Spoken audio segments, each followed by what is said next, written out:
What's up, Met fans? Welcome back. Talking Mets with Rob. How's everybody doing? Welcome to Mets versus Red watch party. Mets game live. Hope everybody's having a good time, getting ready for the game, enjoying a nice afternoon Wednesday. We do have a special guest today that is going to be joining us in the stream. Everybody knows him. I'm going to bring him in just now. I see him in a little window right there. Hopefully he gives me them two. There he goes right there. So I'm going to bring him in just now. So, guys, we're going to do a little bit of a pregame, and then we're going to, watch the game together. So I'm going to bring him in right now. What's up? Here he is. You know him, Mets Talk with Hayden. Hayden, what's up, bud? What's going on? All right, man. Good. All right, so, guys, obviously, you know Hayden. Mets Talk with Hayden. Check out his channel, as always. Always put some good stuff on there. Fernando, no, it's not wordy. Don't worry. So, Hayden, how you doing about yesterday's game, man? Listen, yesterday overall, I think after coming back from a crazy day scoring 15 runs, I thought the Mets' hopes were a little bit higher. I kind of thought this offensive struggle to an extent was almost over, and I think it really is over. Simply taking a look at the Mets yesterday, they scored 4 runs. That's something that I think is pretty solid out of this Mets team, who really, I mean, like I said, all these names are here. Conforto, McNeil, Alonso, Davis. The names are here. It's just whether the production or not is going to be shown. And so far it is being shown. Yesterday, there were some offensive struggles from Nimmo, obviously, facing a lefty, going 0 for 5. Fans were not super happy about that. You had many chances to score with runners in scoring position. Obviously, you had the McNeil ground out, left 4 on base. So that was pretty unfortunate. And then simply enough in the first inning, second inning, Robert Stock being taken out. And then prior to the first inning, when D. Sarcina, the third base coach, didn't send Pilar on that when you know that this team is struggling with runners in scoring position, and you have the pitcher up. So, I mean, practically, do I want to blame D. Sarcina on Robert Stock injury? Potentially, because, I mean, let's be real. If the ball game was 2-1, do you really think Robert Stock would have hustled that out if no one was scoring? Probably not. Yep. So overall, it was a very unfortunate game yesterday.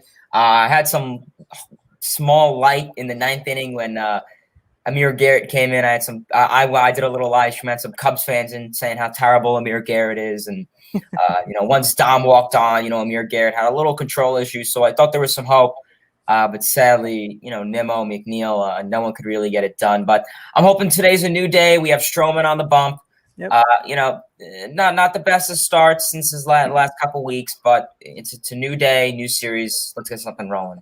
Yeah, exactly, man. Just talking about Stroman, like I said, we need Stroman to go 6 at least, hopefully 7, because as much as, the bullpen has been used with Stock and just nobody's going, there's no length with any of these pitchers right now. Walker had a disaster with the Pirates on Sunday. It was just a tumble effect of how much this bullpen is being used. And, as we all know, when the bullpen is used too much, what happens? Even though they've been good, they've been overworked. And then you get guys that you never heard of pitching, even though they did well.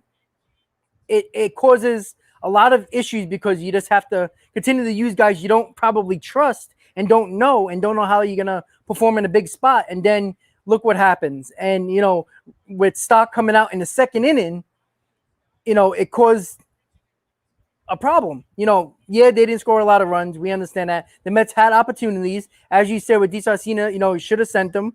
There's a lot of things that could have been done that could have avoided a lot of issues as, Stock running hard to first base.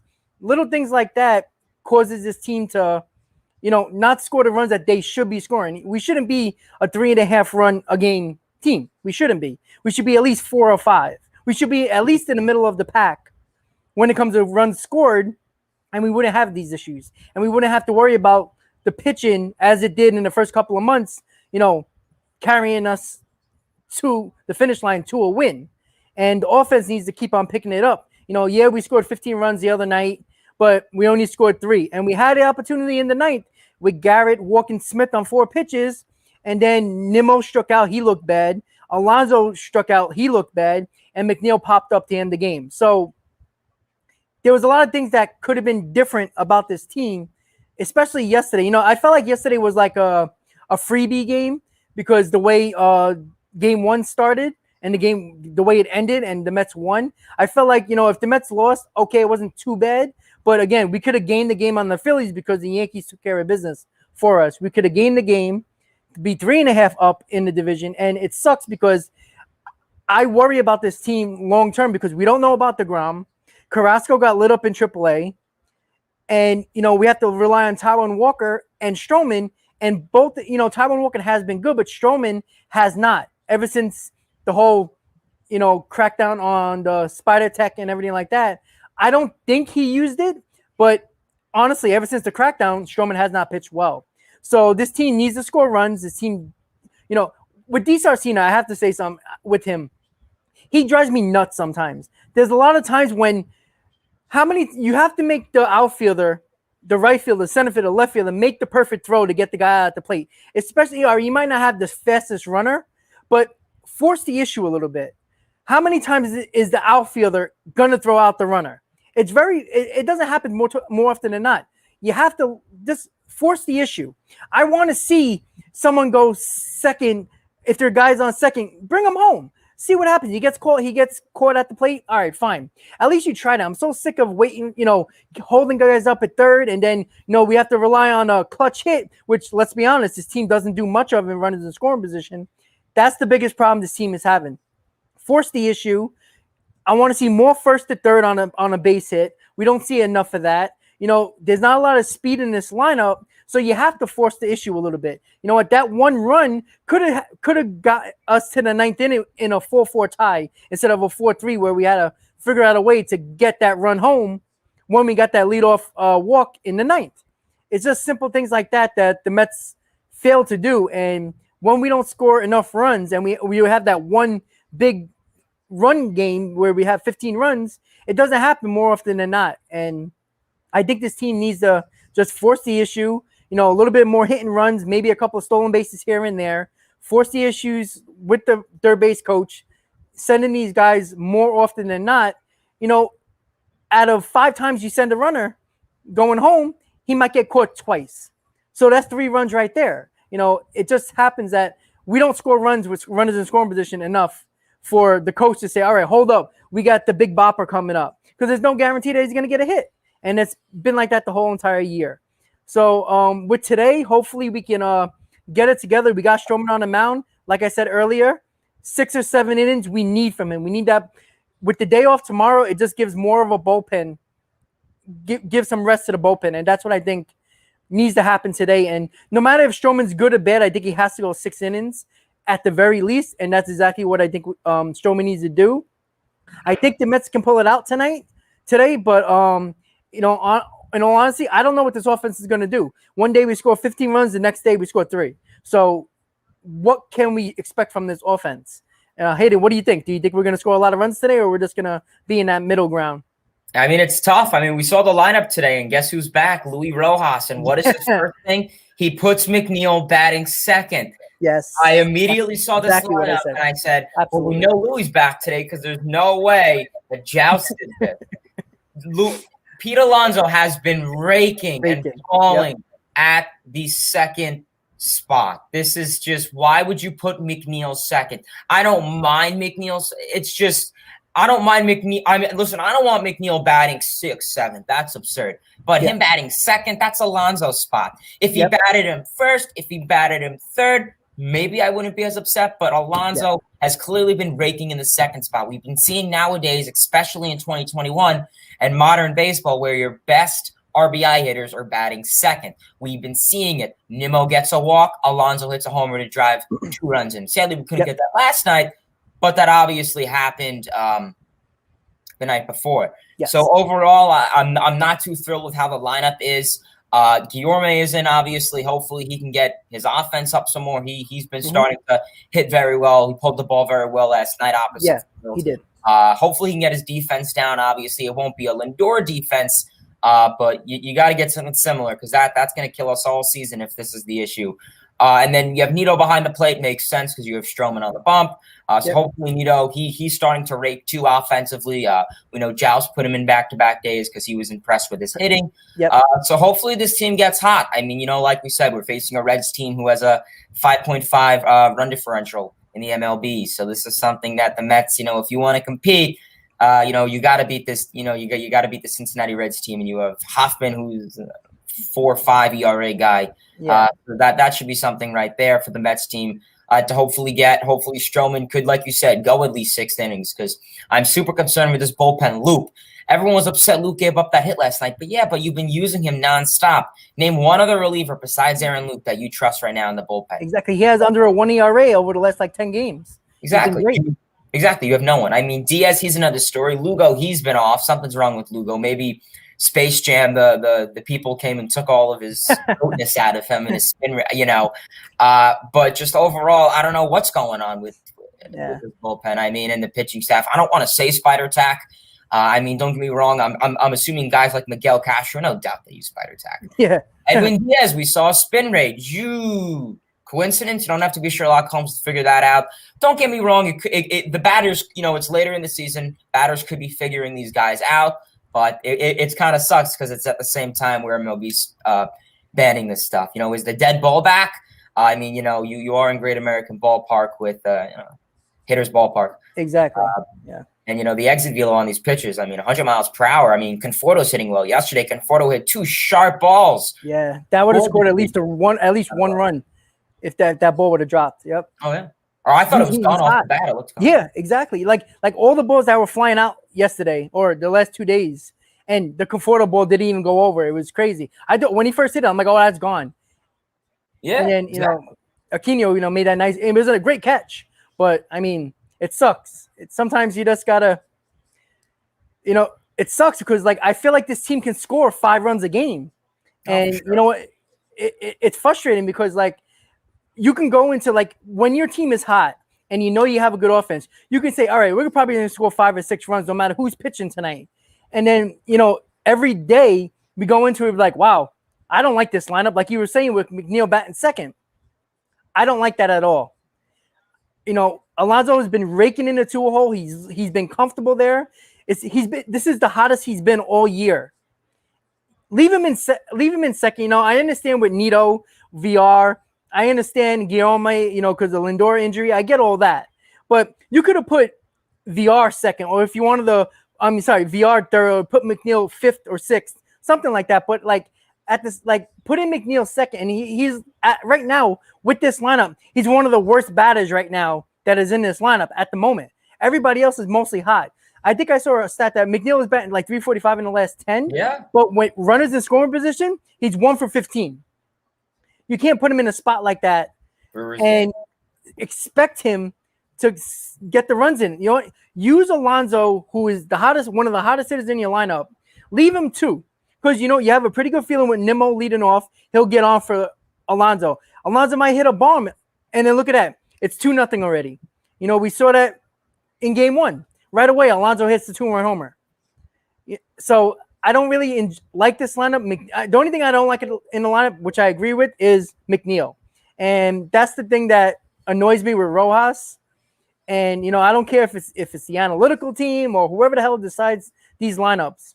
McNeil should not be batting second right now. In the beginning of the year, I wanted McNeil to bat second because I felt like he was the guy that can hit 300. But he's not the guy that hit 300 anymore. He's a guy that wants to hit home runs now. And he's been the same guy for the last year and a half. So I think batting him second is just a bad thing. Maybe he'll surprise us. Maybe he'll shut us up, which we have no problem. We all want to shut up if he goes 3 for 4 today. We'll be happy. But, we haven't seen that. So hopefully he can do that. We're going to get a little bit into everybody's in the chat right now. So we'll say what's up to everybody. Nelson, let's see. Let me start from the beginning. Nelson, Fernando. Hold on. Let me get down. Cole, Lewis, more Nelson. Let's see. There was a couple more people. Sweaty, what's up? Hey, look, Hayden. All right. So everybody, what's up, guys? SoCal, Daniel, how you doing, guys? As you guys know, we're going to be with you throughout the game, me and Hayden. So Give us your questions. Hayden, you can see the chat, right? I can see the Okay, chat. perfect. I just wanted to make sure because the last time I think I like blocked it for like a half hour and I didn't even realize it. But I was gonna say, do you mind widening the screen more? Yeah, if I can On do the that. bottom half, yeah. Let's see. How do I do that? That's a good question. Yeah, you got it. Okay, there we go. Hey, there we go. All right, now you get the full view. All right. So when I go rages, you can see me over there, like Yeah. There you go. Yeah. So guys, give us your questions, whatever you want to talk about. You want to talk about the game? You want to talk about the lineup, trade deadline, whatever you got to talk about, want to talk about. Let's talk about, and we'll try to answer them until the game starts. Yeah, but if I may say one thing, when you were talking about the lineup in terms of McNeil batting second, I mean, if we could see McNeil, be this 300 2019 second half hitter, I wouldn't mind that. Yes. I wouldn't mind having him Exactly. walk. You have McNeil get a base hit, advance him second to third, and then you have Alonso come up and driving those runs. That's also not a bad thing. I'll say those 4 days when they had Dom Smith bat third, I did not like that. I mean, if you're a playoff team, if you want Dom Smith batting third in the playoffs, no, thank you. I did not like that. And then yesterday, simply enough, you benched Dom Smith against a lefty who Dom Smith is our best hitter against left-handed pitchers. He's batting over 300. You're giving him a day off. Give him a day off today. Yes. I mean, you have a day off on Thursday. So what's the point? Yeah, I don't understand that. It's odd. I don't know who thought of that idea. I understand the lefty matchup, but I'd rather see Dom Smith in the lineup than Nimmo, because Nimmo is not really good with lefties, and you seen it yesterday. He didn't look good yesterday at all. So I would have rather seen Smith in the lineup, but I know what they were trying to do, but it just didn't seem right at the moment. And Smith has been hitting the ball, and he hit a bomb the night before, so it's like I don't get it. It's crazy to me, but hopefully we can score some damn runs today, because who knows what the hell we're gonna do. That is the goal. Yeah. All right, guys. So let me just find your questions. I got a question. Why does YOLO Rob team suck so bad? Hey. Talking about my fantasy. You know why? Because in the third week, almost my entire team got injured. 2 got COVID. I got all my damn injuries. So I said, you know what? I'm gonna let you guys have some fun. I'm gonna sit back, accept the trades when I want to accept the trades. I'm just joking, guys. I suck. What do you want me to say? What can I say? I create the league. We have fun. My team sucks. You get to beat me every week. How do you feel? I think that feels great. Let's see what else we got here. Yeah, we were just talking about Lawrence. He needed him to go to distance. We were talking about we need him to go 6 or 7 innings at the very least, because it just saves our bullpen. How nice would it be if he goes 6 or 7 innings? We only have to use 1 or 2 bullpen arms, and that means we rest the bullpen today, and we have the off day tomorrow. So we got 2 basically rest days for our bullpen going into the series against the Blue Jays, because we got an 11-game homestand with the Blue Jays, the Braves, and the Reds. We're gonna need everybody on deck in those games, especially against the Braves when we got a 5-game series with the Monday doubleheader. Right now I don't know if the Carrasco is going to pitch on Monday. It seemed like he might pitch on Monday in one of the games of the doubleheader, but because he got rocked in AAA, I don't know if he's going to pitch. And there's not many options, with Stock being hurt now. So there's not a lot of options. So hopefully Carrasco can just come up and give us 3 or 4 innings. I think we lost Hayden. No, I'm here. Oh, you're here. Okay, cool. Okay. Yes. So that's what I'm thinking right now. Stroman needs to go 6 or 7 innings. Lawrence, I think we agree on that. Absolutely. Let's see. The Gaming Bros. The Mets need pitching since DeGrom is out. Yeah. They're looking at pitching right now. Hopefully, it seems like DeGrom is okay. It's just a matter of when that tightness goes away. How long is it going to take? He'll probably be back probably by the end of the Brave series. That's just wishful thinking from me. After the tightness goes away, he would have to, throw a bullpen session, make sure he's healthy, and then, even when he comes back, he'll probably only go 5 innings. So I don't know if that's going to help us or not. But anytime you have DeGrom on the mound, it's a win-win for us. So let's just hope that happens. We're looking at a lot of pitching lately. there's been uh, I forgot who I said yesterday on the Diamondbacks. I forgot. See, it just crossed my mind. But I was talking about it yesterday with the Diamondbacks, and one of their pitchers, I think it was Miley, whatever his name was. I forgot his name, but Kelly? Yes, exactly. Oh, Kelly. Yes, Kelly. Something like that. Exactly. Kelly. So it's Kelly, we were talking about Hendricks, we're talking about Berrios, guys like that. I think it's a long shot with Berrios. Only because I don't know if the Mets want to give the top prospects that are willing to get Berrios. So that's why I'm thinking along the line as Kelly or Hendricks.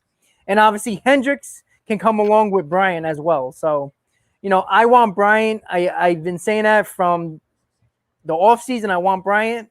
So we just have to see how that goes. But I think the Mets are going to make a move. Right now, the price is very high for everybody. So it's probably going to take a little longer, closer to the deadline to probably acquire. But again, by that time, if the Mets can keep first place, that's the big problem right now.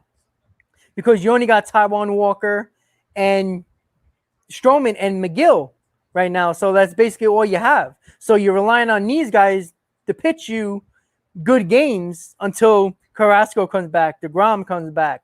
So, Peterson's not going to come back for a while. So there's a lot of things that we have to look at as well. So hopefully we can keep first place by the time we make these trades. Who do you think we're going to get, Hayden? Do you think we're going to get Berrios, or you think we're just going to get like a Hendricks or somebody? Yeah, I mean, we all know SNY put out that terrible trade rumor the other day where Mauricio, McGill, and Palmer, I think it was getting sent to the Twins, and in return the Mets were getting Berrios. Think about Berrios. I mean, in terms of the control years, I think it works out for the Mets, but I think it just comes in terms of what you're going to give up. And I mean, listen, McGill, I think McGill honestly is more the precedented need right now than Mauricio. Both of you and I are not super big on Mauricio, obviously. Mm-hmm. And then in terms of McGill, I mean, he's been probably our best pitcher, not named Jacob deGrom this year. I mean, 4 excellent starts. He didn't get the win, obviously, because run support or the game was blown or da-da-da-da-da, but he pitched well. If McGill could simply just limit those innings, he'll be fine. The pitch count, he'll be fine. But, I mean, listen, as much as I would love to get a guy like Chris Bryant, I mean, he'd be a rental, but do you really trust J.D. Davis's defense at third? And now that Lindor is gone, I said it in all my streams and all my videos, Lindor and J.D. Davis I could tolerate that. Lindor would go above and beyond to help J.D. Davis mentally and even physically on the field in terms of, defense. And now you have a guy like Yorme who, as we saw, isn't really the best defender. He made a nice Jeter-like throw yesterday, but I feel Lindor is the cushion on the left side of the infield, especially for a struggling guy who isn't even really a third baseman, who can't even, get so nervous throwing the ball to first base and pro hops like 5 times and holds the ball for 10 seconds, where Lindor was just that cushion to help Davis out. Now you don't have that. So could Bryant be a valuable pick at third? So you have a guy who I believe Bryant's won a Gold Glove before. Maybe, I don't know. I believe he has at least one or two. But yeah, I mean, and even, there's guys like Donaldson, David Wright. He's too old. I don't want that deal. And then you got other guys. You got Trevor Story. I think Trevor Story could be a fair pick, obviously. He's shortstop, but you move him over to third. You put him at short till September, whenever Lindor comes back. Then you move him to third. Would he be down to that? I don't know. Yeah. Obviously, I think that is probably the best option. I'd probably do that over Bryant just because, the rental and the contract and stuff. And then simply enough, I mean, Javier Baez, I'm going to pass on that. The dude wants $200 million. No, thank you. No, thank you. Because we have Conforto to worry about. Baez is nice. You could throw him at second. You could throw him at short. Play him anywhere. But I'm not down to his bat. Free swinger. I don't need that in the lineup. He goes long sometimes. And he has a nice glove, but I'm not taking his bat when it's precedented. And then, there's so many other guys. Brian too. Brian, you could always throw him in center, right field. So if there's ever a need for a guy like Conforto to need off or anything, you got so many options out there. And then even pitching, I think pitching is very good too. Honestly, I'm more focused on pitching than offense because, like I said, in terms of the Mets offense, the names are here, just the production isn't being shown. So if these guys could be how they're expected or close to it, we're fine offensively. Maybe a nice bat, a minor bat could help out a little bit. But I want pitching because, I mean, we've been seeing pitching. The last couple of days hasn't been working. One guy I stated was Kyle Gibson. I made a video on that a couple months ago. Kyle Gibson would be a nice guy. But I think the thing is, we all know that acting general manager Zach Scott and Sandy Alderson stated they don't really want to give up a whole lot. So it comes to a point as well, if you're not going to give up, well, what pitch are you going to get? I mean, I don't want – Dean Kramer or whatever, bum. I don't want to Diamondbacks. I don't want Merrill Kelly. No. Yeah, exactly. I'm sorry, again. Just, and then in terms of Eduardo Escobar, he could be a fair pick. I like Escobar. I stated in your stream yesterday. You're not going to have to give up much for him. Maybe a Jaden Palmer or Adrian Hernandez or whatever. But pitching is what I want to focus on now. Kyle Gibson would be nice. And the thing is, like you always say, do you want to win now or 5 years? I want to win now. Exactly. I'm fine using Mauricio right now. As long as we're keeping Alvarez and Rocker, and Beatty, I think we're fine. Yes, exactly. That's what I'm saying. Like, I think the proof is in the pudding. Exactly what they were. It basically shown what they talked about with Mauricio. Me and you, we agree with Mauricio. Like I said, Mauricio can be a star. He might be a star, but at the end of the day, if the Mets really thought he was going to be an untouchable guy in their minor leagues as a prospect, they would have moved him to third or second base. The problem with that, you got Vientos, you got Beatty. So you can't put Mauricio at third base. Even if you want to put him at AA or AAA, it doesn't matter. You got guys already in that spot. And then they're not moving him to second base, which I thought, I was like, you know what? Why don't you move Mauricio to second base? So when he's projected to be up next year, you can figure out, maybe you can put McNeil in a deal that you might feel comfortable putting McNeil in a deal in the offseason and bring Mauricio up as your second baseman. But they're not even doing that. They're keeping him at shortstop. And the only reason why I think they're keeping him at shortstop, because he's most valuable at that spot as trade bait for any package that we might be talking about. A Bryant, a Berrios, whatever it is. Some people might say, I wouldn't give Mauricio for Bryant. I wouldn't give Mauricio for Berrios. Fine. But you have to give something up to get something. And at the moment, Mauricio is not going to be a part of this Mets team. He is going to be part of some trade that we're going to do by the trade deadline. It's just that simple. If the Mets wanted him to be untouchable, he would be playing second base right now in the minors. So he gets that experience when he comes up next year. And that's the problem. You got Lindor for the next 10 years. Even if you don't get a third baseman in the trade deadline and you're keeping Davis, Davis is your third baseman. If you're going to keep McNeil is your second baseman. Where's Mauricio going to play? He can't play outfield. He can't play first base. He can't catch. He can't pitch. So there's nowhere to put him. So why not use Mauricio as your number 2 prospect? I guess you could say number 1 prospect, number 2, depending on what prospect list you look at. I put Alvarez as number 1, but as Mauricio being your number 2 prospect, use him to get the best possible pitcher or offensive player for this trade deadline and get it done. If we can get Berrios, that only solidifies that rotation even more, especially if DeGrom comes back healthy, Carrasco comes back healthy.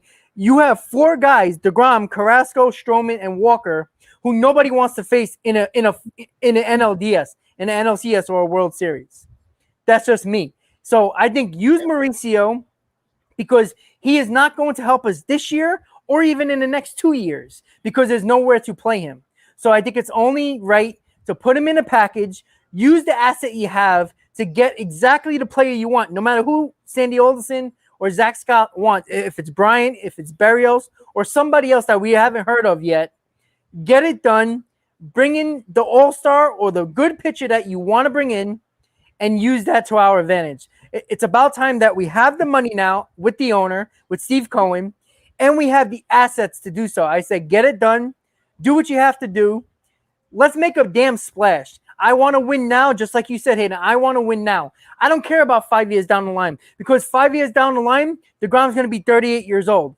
What is that going to do for us? He might still be a good pitcher because he's DeGrom, but right now you have the best pitcher in baseball. I'm sick and tired of great. He has Cy Youngs. Great. That's beautiful. But that is not a team trophy.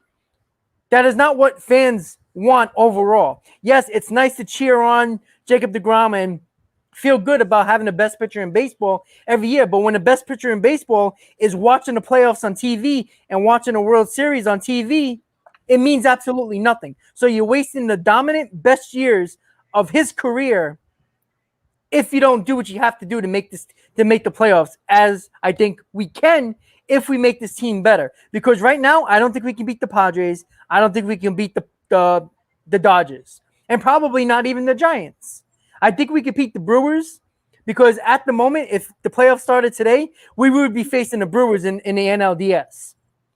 So I think that to get over the hump and beat the teams that we have to beat in the West to get to the World Series, I think you have to make big deals. And if that's Bryant, if that's Berrios, if that's whoever you want to think of, if you need Escobar, if you need Kimbrel, you get it done. And I think that's exactly what the Mets need, what they have to do. And I think Mauricio is going to be a part of a package that is going to get a big-time player on this Mets team.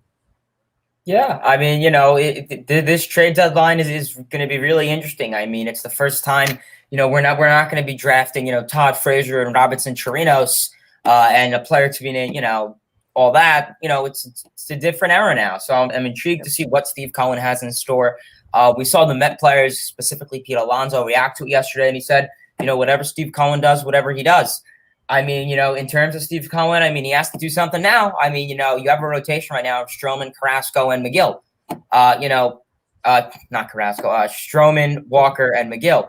Carrasco pitched in Syracuse yesterday. Not a good outing. Yep. I will say, it's AAA. These are AAA hitters, but still, even the best of the best go to AAA for a rehab, and they pitch bad, and they come up back to the majors and do fine. Not super concerning. I mean, his first start, he pitched pretty solid, so I'm not terribly concerned with him. And then DeGrom is a big issue, his health, obviously. Yep. Peterson, honestly, I've honestly just forgot about Peterson at this rate because he's just too inconsistent. And it's, what could you have?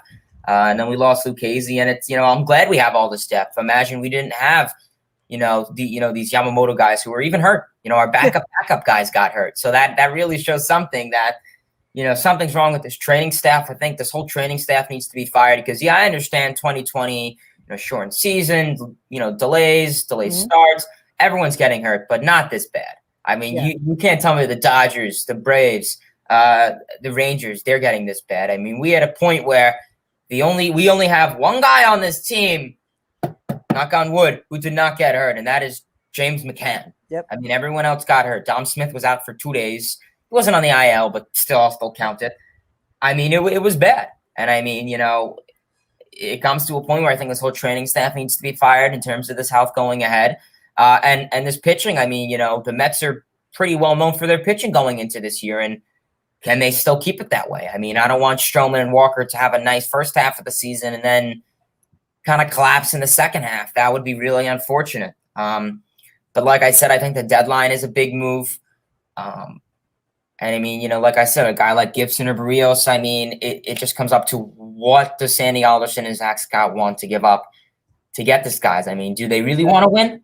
Or, are they going to try to, do something? I mean, and I find it concerning even with our farm system too, that our next call-up is a guy like Thomas Sapuki, who then, gets, surgery, season-ending surgery. And then obviously, we drafted a guy like Rocker, who I think was great, but it's gonna be time, I think, really. Exactly. Yeah. Yeah. I mean, that's the thing. It's like, it's pitching. Pitching wins you championships. You see it every year. You see pitchers just, take over the playoffs, take over the World Series. They're not a lot of runs scored, and that's what we need. And it's like, it sucks. It's like, we got Sandy and Zach Scott brought all this depth with Lucchesi and Yamamoto, like you said. And look what happened. They both got hurt. They both have basically season-ending injuries. I mean, Yamamoto might come back maybe at the end of September, but who knows? Lucchesi's out for the year. We had the depth, and now we're going into the basically the bench mob of the minors, basically. And, it's crazy. It's like, it sucks because, like, I think this team is a lot better than what their record shows. We should be up 10 games in this division. The division is not good. We should easily be 5, 6, 7, 8 games up in this division. We should be strolling into the playoffs. But because of all the injuries, at one point we had 17 players on the IL and it was basically almost our entire roster. And we figured out a way with the bench mob to continue to be in first place all the way since May. And, that's great to see. But as you can see, we're getting healthier. But at the same time, this team is not – they've been offensively challenged. Our pitching staff is falling apart. At one point,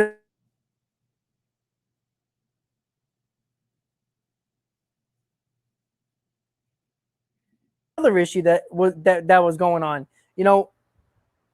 we still haven't got it all together. We still haven't got the pitching staff, the rotation, the bullpen, and the offense clicking at the same time. If that happens at some point during the summer, this team is going to be unstoppable. But at the moment, it's either the offense scores 16 runs or 15 runs, and the pitching's terrible, or the pitching's really good and we score 2 runs. So we can't have everything clicking at the same time, and that sucks. Because even the Phillies, the Braves, the Nationals, all of them at one point when the Nationals were going on that run, they had the pitching and they had the offense going at the same time. The same thing with the Braves, and right now with the Phillies, they were pitching well and their offense was doing well. And that's why the Phillies are right up our ass in the division. And if the Mets can only have everything clicking at the same time offensively and with the rotation, this team will be unstoppable. And we haven't seen that all year. So hopefully sooner or later we can get this going with hopefully DeGrom being healthy and Carrasco coming back. Maybe with Walker, Stroman, Carrasco, and DeGrom, maybe that's a sign of maybe the offense settling down a little bit and get things going, and we can finally see the team that we all thought we were going to have in the beginning of the season. Yeah, and I mean, like you talked, we're in we're in a tough, crappy division, really, where it's really just the Mets and I guess the Phillies contending. And I think it comes to a point where wild card isn't the option anymore. Yeah. It's likely, and I always say this, it's likely both wild card spots are going to come from the West, whether it's the Dodgers, Giants, or Padres. Don't get me wrong, the Giants, their veterans are really carrying the team. It's possible they collapse the second half, but I don't want to have to rely on another team's failures for our successes. Mm-hmm. I want to succeed because we succeed, not because another team fails. Exactly. In 2016, it was really close. It came down really between the Mets and Cardinals, final 2 weeks. And it could be like that. I definitely enjoy that close 2019, 2016, second half push. But like I said, it's either division or go home. And I think we have the opportunity now where, I mean, if you were to tell me that this bench mob is going to carry the team for 3 weeks, I'd say, yeah, right. And I just think the fact is they were able to do it. So I think why give up here? I mean, guys like Robert Stock, Banda, all these people that I've never even heard of, they've been carrying the team to an extent. I mean, they've been doing their job. Banda, I heard he even may make a start. And it's concerning now is because, we have a doubleheader coming up against the Braves, and we're facing the Blue Jays. You're going to need pitching. You can't use Stroman, Walker, McGill, and then TBA. If you want to be a playoff team, having 2 back-to-back TBAs, that's not good. That's no, not at all. And like I said, it's either division or go home, unless the Giants suddenly collapse. But I'm not trying to focus on another team's failures for our successes. But simply enough, then Mets got to act, or we'll be home on our couches in October. Exactly. Yeah. We don't want to wait for other failures of teams to help us because we're playing bad. You win games. It doesn't matter what other teams do because you either gain a game or you keep it the same. And like I said, we lost yesterday. The Phillies lost yesterday to the Yankees. Nobody really gained ground on us, so that's good. But you don't want to keep on relying on other teams to lose so it benefits us. Keep on winning, and it'll take care of itself. So right now, guys, the game's starting just now. It's a 2-1 count to Nimmo. Obviously, you guys are watching. If you're not watching it, I will update the score every inning or every second of whatever the run goes down. I'll put it up there and let you guys know. Let's see if the Mets can beat up on Hoffman today because Lord knows we'll probably have to score a couple of runs today, at least 5. Yeah, definitely. Yeah, I think I'm probably like 30 seconds behind you, but it's not a big deal. Okay. Well, if you see me, we got to walk. I told you before you even seen it. See? Perfect. I'm going to act so surprised. Good start. I'm going to act surprised. Well, actually, Nimmo walking, that's not a surprise. Yeah, well, nothing new. SoCal. Rob, are you off from? I actually just got home from work about an hour and a half ago, so I got to go to work at midnight tonight. So it's a good thing that the game's in the afternoon, so I can take a nice nap. I like that. That would be nice because last night sucked. I didn't get no sleep after that game. The night before must have been crazy. Yeah, I was off because I just flew back from Pittsburgh, so it was a long day as it is, and then with the 11 inning game and 26 runs scored, it was fun though. That was one of my favorite streams. I tell you that. Yeah. So we got Nimmo dancing off first base. See if McNeil's stance looks a little different today, or is He's that standing just up a little higher, right? Yeah, I noticed. He's not so much. He's a little crunched more, and he's not slouching as much. Yeah, he does look a little different. It's true. Lawrence, you were talking about Arizona has pitchers. Yeah, I doubt the Mets are going to go after Bumgarner. Bumgarner is garbage now. He's done. He has all those innings on his arm. He's done. Peacock, he's okay. But it's not something that I think the Mets could use. Like I said, I think the Mets are going to need about a 3-4 type of starter. Like I said, it'll be great to get Berrios, but it's going to take a lot to get him. But like I said, Hendricks, pitchers like that, Gibson, as Hayden said, guys like that, is perfectly fine for the team, especially if these guys are healthy with Carrasco and DeGrom coming back. You don't need a number 2 type of starter. You need a 3 or a 4 who can give you some damn innings, that we need and help out the bullpen a little bit. So right now, Hoffman is a little wild right now. We got a 3-1 count to McNeil. So that's a good sign. But as like with Miley yesterday, it was bad because like we had him going in the first couple of innings, and then he got into a groove, and then that was it. We got to get these guys when they're not pitching well in the earlier in the inning, and McNeil just missed a fastball right down the middle. Jesus Christ. And it's interesting because we've been seeing a lot of this team, not be able to score its runs till the later half of the game. And, that's something you can't rely on always. No, exactly. In the playoffs. It happened against us in the playoffs in 2015, obviously, with the Royals. Game 1, Game 5 of the World Series, the Royals came back towards the end of the game. Yeah. Exactly. It's a possibility, but I don't want to have the Mets to rely on, a Padres bullpen, a Brewers bullpen, a Dodgers bullpen, Yeah, so it's like you can turn on a Met game in the 7th inning, and then you'll see the Mets start scoring. Like they're not a team that scores early. Like they did a little bit in Pittsburgh, but nothing crazy. The first game we had 3 hits. Obviously the Saturday game, we were up 6-0. We scored early a little bit, but it's like we have to score early. We have to put pressure on the other team. We don't put pressure on the other team. When you score 4 or 5, 2, 3 runs in the first couple of innings, now the other team has to squeeze the bat a little tighter, get runners on just to get back in the game. Every day it seems like the Mets have to fight back. They're down 7-3, they're down 6-0. Again and again and again, you want to get ahead. So, give a pitcher a little bit of a run support. That would be nice. Lord knows that we need that run support. Just going to say that ball was hit incredibly well by McNeil. Yeah. Just got it to close to the warning track, no 20 feet. That's over the wall. All right, Alonso, you're batting second. Just to have a stage of it, you're batting second. Could he hit 3 home runs in a row? I was about to say, could he do that? I hope so. I don't know if he's ever done that before in his career. I'll lower my volume so in case he goes yard, I'll scream. Cole Hamels, I think he's done, and Cespedes got him. Worth. Pretend you're still in Colorado with the Derby. Uppercut. Shit. Let's go, Pete. Get it going again.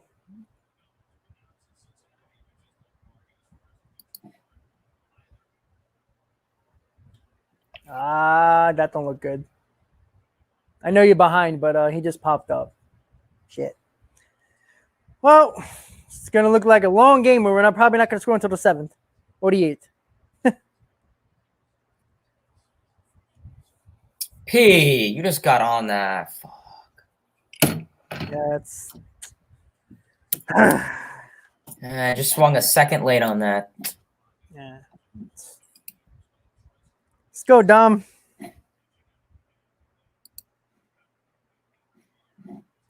Come on, Pete. They'll tie. But I mean, one thing about Pete though, he's chasing a bit more. I mean, he's swinging more outside the zone. Those borderline pitches. Bell tie borderline pitches. He's swinging at those more. So Yeah. His chase rate's obviously going to go more in his favor because he's making more contact with that. So it's always a plus. We always like to see that. Yeah, exactly. Yeah. He has that problem with the slider on the outside corner. Seemed like he can never hit that. Last night he got a ball off the end of the bat, which helped. And the night before too, I think Dom just popped up as well. And there we go. Ugh, Jesus Christ. It's gonna be a long game. Yep. One of those games. Oh, Jared, what's up? From Panama City. All right, LFGM. Ruben Tejada, hell yeah. Chase Utley screwed his career, just saying. Yes, he did. Breaking his leg in NLDS, man. Jared, thank you for tuning in. Hit on that subscribe button, buddy, for me and also Mets Talk with Hayden. You can check us out, check out videos, catch up on our live streams that we do more often than not. But thank you for tuning in, buddy. Today is I don't know if you heard, but today was David Wright's anniversary of his debut. Yeah, I saw that on Twitter. Yep. What would have happened if he never hurt his back? Probably could have been a Hall of Famer. Maybe got 2,000 to 3,000 hits. Maybe. You might be right. So much more. Yeah. Sucks. Ever since I remember when it happened too, he slid into second base and then he pulled up lame. They thought it was a leg injury, and then it turned out to be a back and a neck, and then spinal stenosis, and sucks, man. He could have had at least 5 more years, really good years. And who knows, if he was really healthy in that playoff run in 2015, who knows how much better this team would have been. Maybe we would have won the World Series. I honestly think this could have been his last year. Yeah, it might have been possible, yeah. I mean, who knows? The Mets might have never got J.D. Davis. What is he, like 38, 37? 37, 38 years old, yeah, about that. So, I mean, obviously there's no DH. 38, so, I mean, this could have been his last year. I mean, if you have still like guys like Albert Pujols and Miguel Cabrera still running around on the field every now and then. Yeah. I mean, why not David Wright? Yeah, exactly. He could have still been a guy who hits for 270, maybe 280. He'll knock into one every now and then. Probably won't be the 25 to 30 home run guy that we expected in his earlier in his career, but maybe 10 to 15 home runs. He was another guy that always scared me when he played third base. When he had problems with the double clutch. I mean, he was a solid third baseman, but he was another one that couldn't throw the ball to first base. He would catch everything, but couldn't. He would double clutch. He's like a J.D. Davis, even though David Wright's a better third baseman. But he was another one. But after he hurt his back, it was just downhill from there, and it sucks because he was our franchise. Yeah. He was basically Tom Seaver of the present. Well, now I think we got our new Tom Seaver. Let's hope so. And Stroman's first pitch, he hits Jonathan India. There we go. That's what we need. Jesus. Stroman, you need your spider tack, you bum. I'm saying, man, put it in your hair, put it in your do-rag, whatever you need to do. He's done. Honestly, I said it in one of my I said it on one of my streams on my account. I don't have confidence in Stroman. Screw you, Hayden. You don't know what you're talking about. The one thing you don't want to do is hit your first batter on the first pitch. Yep. And that was whoa. It was a fastball too. Was? Thought it was like a sinker. You might have, it was what, 91 miles. It could have been a sinker. Yeah, you might be right. Yeah, honestly, hit him right in the elbow too. Jesus Christ. For a guy who talks so much and talks a big game, he's not that good. No. He always goes around talking about how, he's this former All-Star Cy Young guy. I saw maybe 5 games of that, 6 games of that. And for all we know, he was cheating. Yeah. Because as a Met, he has not been good. The only time he's been good was April and May. And guess what? That was before the crackdown of the spider tech and all the substances. That was a strike. And, I think it comes to a point now where, Stroman's a ground ball pitcher. I don't really trust this defense turning a double play at this rate. I mean, either the dead ball or if it's light contact. Yeah. And the other thing too, you notice Stroman, he like you said, he's a ground ball, sinker ball pitcher. He hasn't been giving up a lot of ground balls. His ball has been up, his sinker has been up. He's getting a lot more fly balls, which turn into home runs, shots in the gap. If you don't have that sinker down, he's in trouble because he's not a fly ball pitcher. He needs the ground ball, and that's the only way he's going to be a good pitcher, just like he was in April and May. Exactly.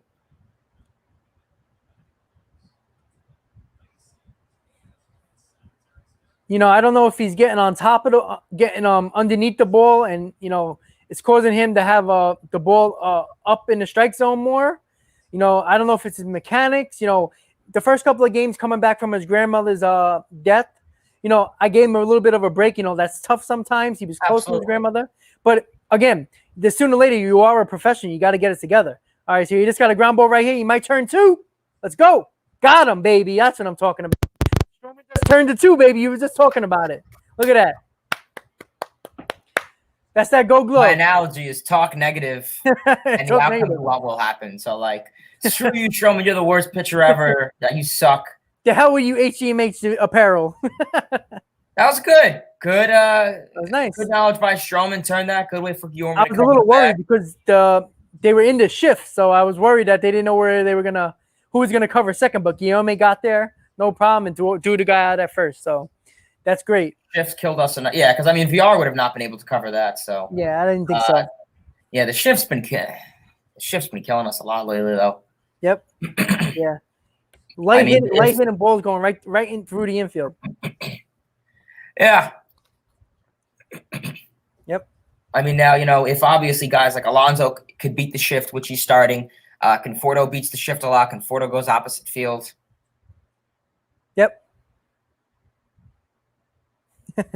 Lauren says, "Can you, Rob, play for the Mets or Hayden play for? Let's sign both of you to use." Hey, listen, I play for free.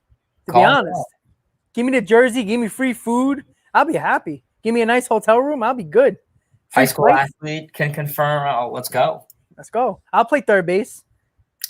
Second base. There we go. McNeil spot. Hey, perfect. I'm a light hitting second baseman. That's it. I'll punch you over. Don't worry. Single.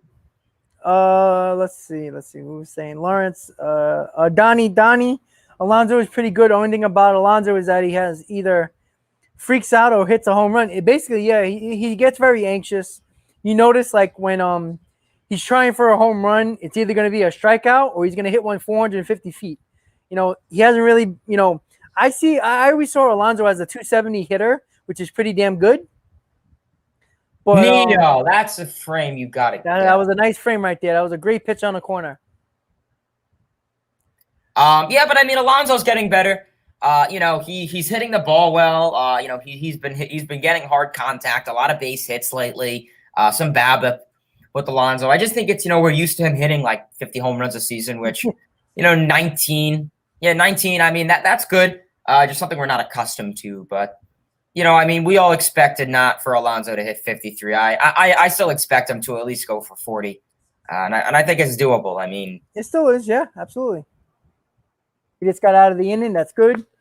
Nice, decent inning for Stroman. I like that. Who got that? Alonso. Alonso. Yep. Foul territory. I'll take that every day of the week. All right. Raining in New York, huh? Yep. A little bit of rain. Nice and sunny. Yeah, nice and sunny. You make me feel bad. I'm not in Florida, man. Yeah, it was shit here yesterday, the weather. It was lost power for like an hour. It was terrible. Oh, man. That's not good. Yeah. Jeez. The one con of it. But yeah, listen, we got Conforto VR Nito up. Conforto go the other way. Conforto's been a little red hot.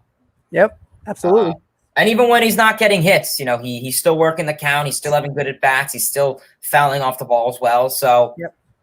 Just go for Conforto, go the other way. You got VR up, who has been hitting very well, both sides of the play.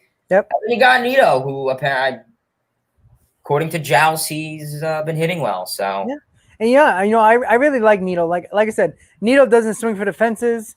He tries to get, if there's a guy on base, he'll try to get him over. If the guy's on second, try to get him to third. If he's in scoring position, he'll get him in with a base hit. I really like Nito. Nito's been, for a guy who couldn't hit a lick 2-3 years ago, he finally figured it out. Like, all right, I don't always have to swing for the fences. Get on base, get a base hit, bring in the run. Nito's been good this year. Every time he got the opportunity, he's performed. Yeah. What's up, everybody? If you're just tuning in, don't forget, guys, hit on that like button. Mets Talker Hayden is here joining me during the stream, during the game. Subscribe to our channels. Check out our videos. You're always welcome to join our live streams whenever we do them. If we do it separately, together, hang in there, take a chance, say what's up in the chat. We're here to have fun. We had the last couple of days in my stream, we had Yankee fans, Phillies fans starting to go a little crazy on us. I had like a couple Blue Jays fans in my stream the other day. I was like, I might as well hashtag all the teams and get all the fans in. Yeah. Might as well. It's all right. Give me those watch hours. I'll take them. Hey, baseball. I mean, that's it, man. We're diehards. That's all we care about. As long as you're not being arrogant or giving anyone a hard time, I don't care. Exactly how I feel. All right, so Conforto's up right now. He just took a strike with a curveball. See if Conforto can continue to be hot, and let's see if he hit him where they ain't. That would be nice. Hit him exactly where he wanted to hit it. Ah, damn. You're calling that a strike, but the one to freaking was a Winker. That was a ball. His arms are terrible. Yeah, he hit that ball in the gap when Winker caught that ball. And he didn't. And then Conforto's gonna ground out. Yeah, he rolled over the curveball the second. Go the other way. Yeah, he tried to pull that outside pitch. You were just talking about it. All right, let's see what Jonathan VR can get settled for. See, you already know he's probably gonna swing at the first pitch. Same. Speaking of that, McNeil's been pretty chill with that lately. Yeah, I know. Well, I don't know if I could have read out there. He don't have to. Oh, look. Oh, okay. I thought VR was ready to bunt.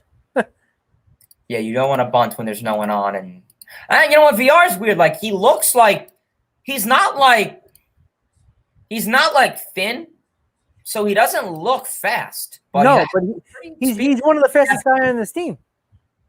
What? and he's one of the biggest guys on the team too. Yeah. This arms ranges, that's subjective, but I mean, those two pitches to Winker are the exact same location. Yeah, and they're a ball. We'll make it Hoffman look like a Cy Young. Get up, baby! That's going. Let's go! Let's go! Let's go! Let's go! Home run just over the wall. Aquino almost got that ball. That barely went over the wall. Mets lead 1-0. John and VR solo home run, baby. Let's go. That's what I'm talking about. Right down the pipe. Please do that, Pete Alonso. Let's go, baby. Bench mob is in action. Bench mob. Let's go. Let's get it in the chat. Bench mob.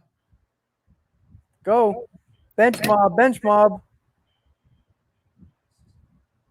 Bench mob. Bench mob. Let's go. I thought Aquino was going to catch that. He just missed it. Woo. Thank God. Ooh. Oh, yeah, that hit the yellow. Or the top of the yellow almost, I think. We definitely needed that.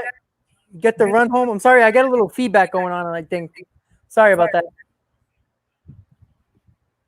Are you guys hearing me twice right now? Or we're good? You hear me good? Okay, cool. Yeah, okay. I don't hear anything. No, there was a little feedback that I kept on hearing myself for a second. I'm like, what the hell? But I think we're good now. Cool. I was gonna say, I like how your chats are so chill. Like the ones on my channel are very, very. Yeah. Hey, listen. Like I said, everybody's chill. Like I said, I don't know if you block anybody on your channel or anything like that. Yeah, me neither. Like I said, I tell everybody, let's have fun. Nobody's gonna get on. We'll have a couple of people that might go a little crazy, but Yeah. it's very simple, very chill. You know, mostly Met fans, like I was saying, maybe Yankee fans, Philly fans every now and then. But yeah, everybody's really chill around here. Everybody's cool. They're watching the game, having fun. Christopher, what's up? Absolutely, we needed that home run for sure.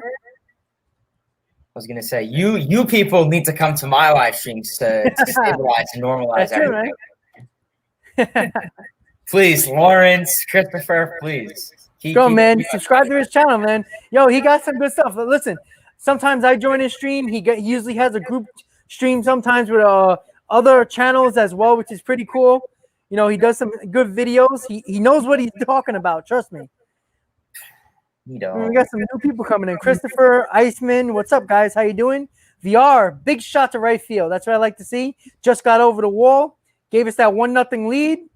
That's what we need. We need to start leading games because we have a tough time scoring runs early, and it's been hurting us later in games. So it's nice to see.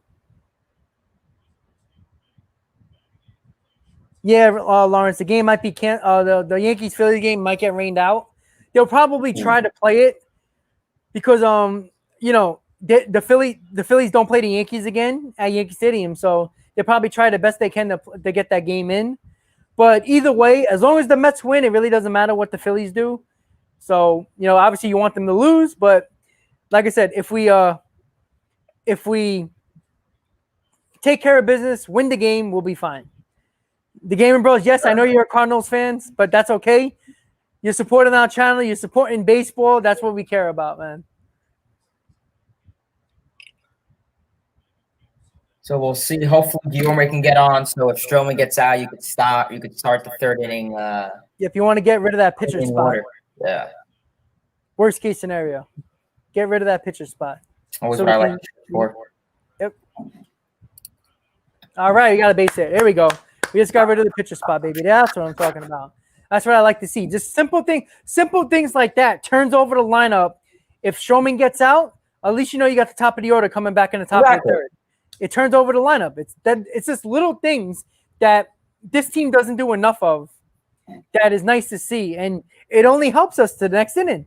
You know, get the top of the order going, get some more runs on that board. You know it.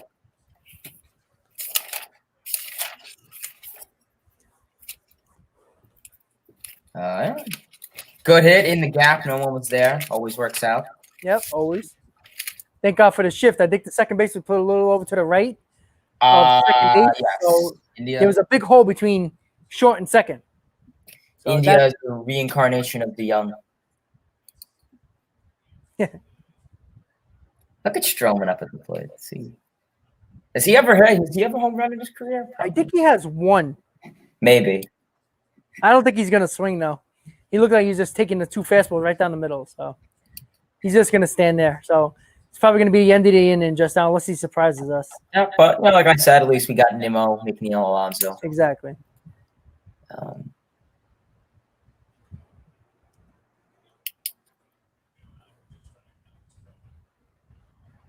right.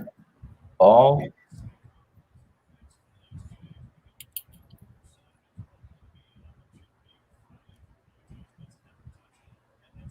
So it looks like the next two probables for the Mets is Tyler McGill and Taijuan Walker in the beginning of the Blue Jay series. So that's upper hand to us right now.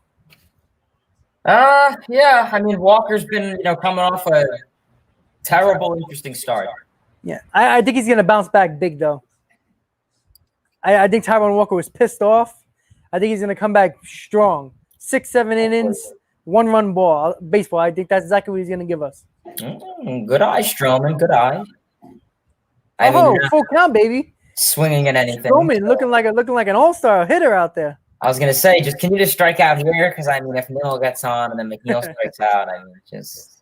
Well, to be honest, I don't even want Stroman on the base pads. We don't need another hamstring pull. Yeah, no, exactly.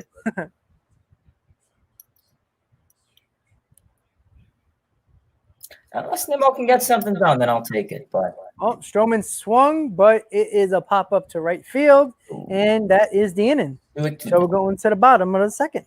All righty. See what this Mets team can get done. See if Stroman can get something going here. Yep. Don't forget, guys, if you're just tuning in, hit on that like button. The more likes we get, the more people are going to notice the stream so they can hop on with us throughout the game. Subscribe to both of our channels, Mets Talk with Hayden, Talkin' Mets and Rob. Check out our latest videos that we put up over the last couple of weeks. A lot of fun ones. If you want to check out the stream that I did the other day, what was it? Yes, 2 days ago. Was it 2 days? Yes, 2 days ago. It was 5 hours and 45 minutes long from pregame all the way until the end of the game. The first game of the Cincinnati series. It was a lot of fun, but you don't have to watch all 5 hours because you might go crazy. I would say watch the last 30 minutes because that was the most fun that I was told by a lot of people who commented that was the most fun of the stream. When the Mets started to score those runs in the top of the 10th, top of the 11th, I went a little crazy, which is, what we do. So it was really fun. So check that out.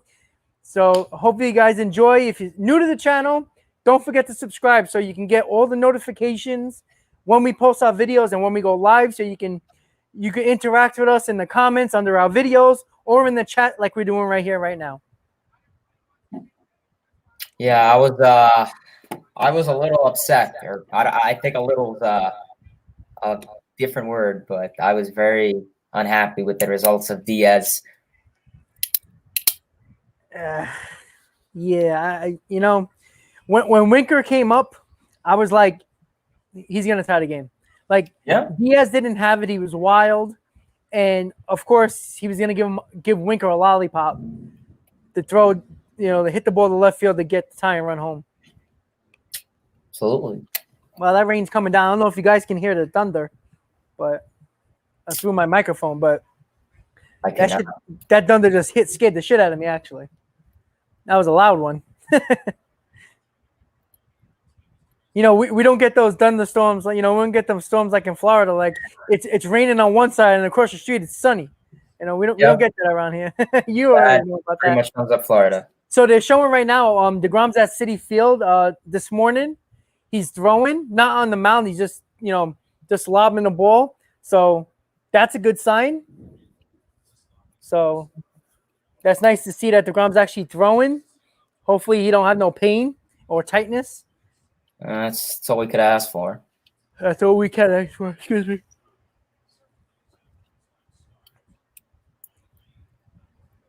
All right, so the Gaming Bros, I think he just subbed up for your channel. So that's awesome. Cool. Yeah, glad the game is not at Citi Field. Probably been. I mean, they would have started the game at 12:30, but it probably had a couple of rain delays because it's supposed to rain the rest of the day. Let's take a look. Oh, there's our manager. Gauss, can you come back, please?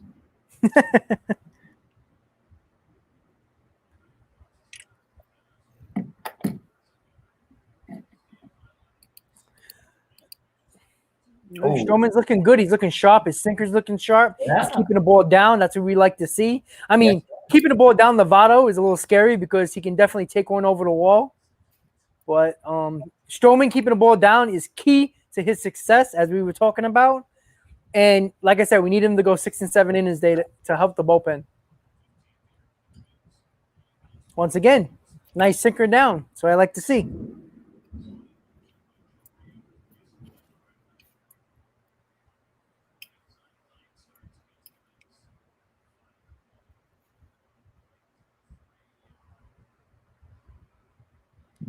Working up Votto. Yep. Gonna throw that sinker in the dirt, probably. Yep, he just threw the sinker in the dirt, but he missed. Yeah, Uja, there's lots of thunder near me too. I know that's all I hear right now. I'm surprised you guys don't hear this because it's shaking the windows by me. That's how loud it is. Yeesh. But I'm nice and dry in here. That's a good thing. All right, Stroman just got him swinging on a check swing. Votto's bitching at the umpire. Come on, Votto, let's go. Sit down. Sit your ass down. Go. Sit down. He's barking at the umpire right now that rang him up. All my homies hate Votto. Sit your ass down. Let's go. Did he get tossed? No, he didn't get tossed, but he did swing. He swung. Votto, you hit a homer last night. You're good. Actually, I don't think he swung. They showed an angle. He didn't swing, but it benefits the Mets, so he swung. Yeah, it's coming out hard right now. Real hard. This is in Cincinnati right now. Yeah, it looks cloudy over there, too. Yeah, it's fucking pouring over here, boy. Woo!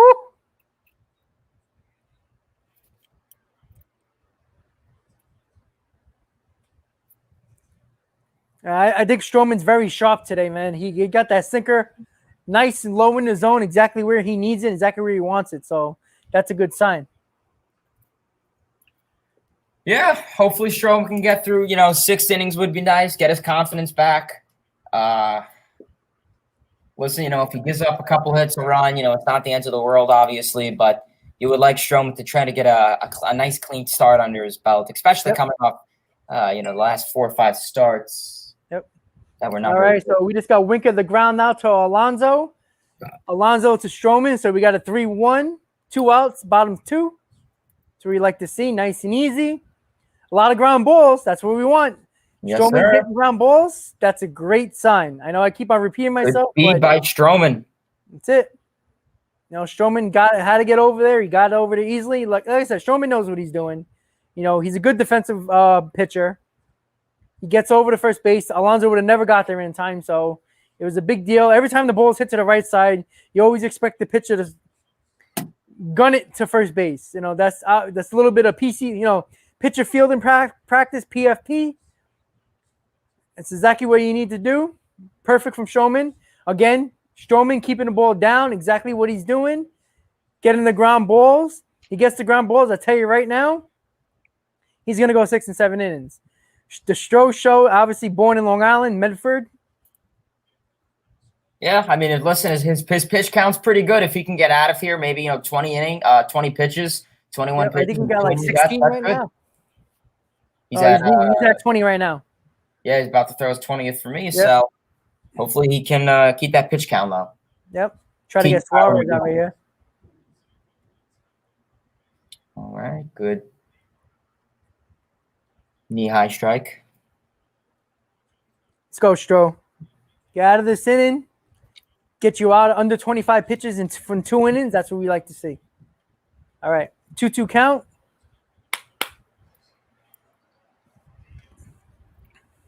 Let's go.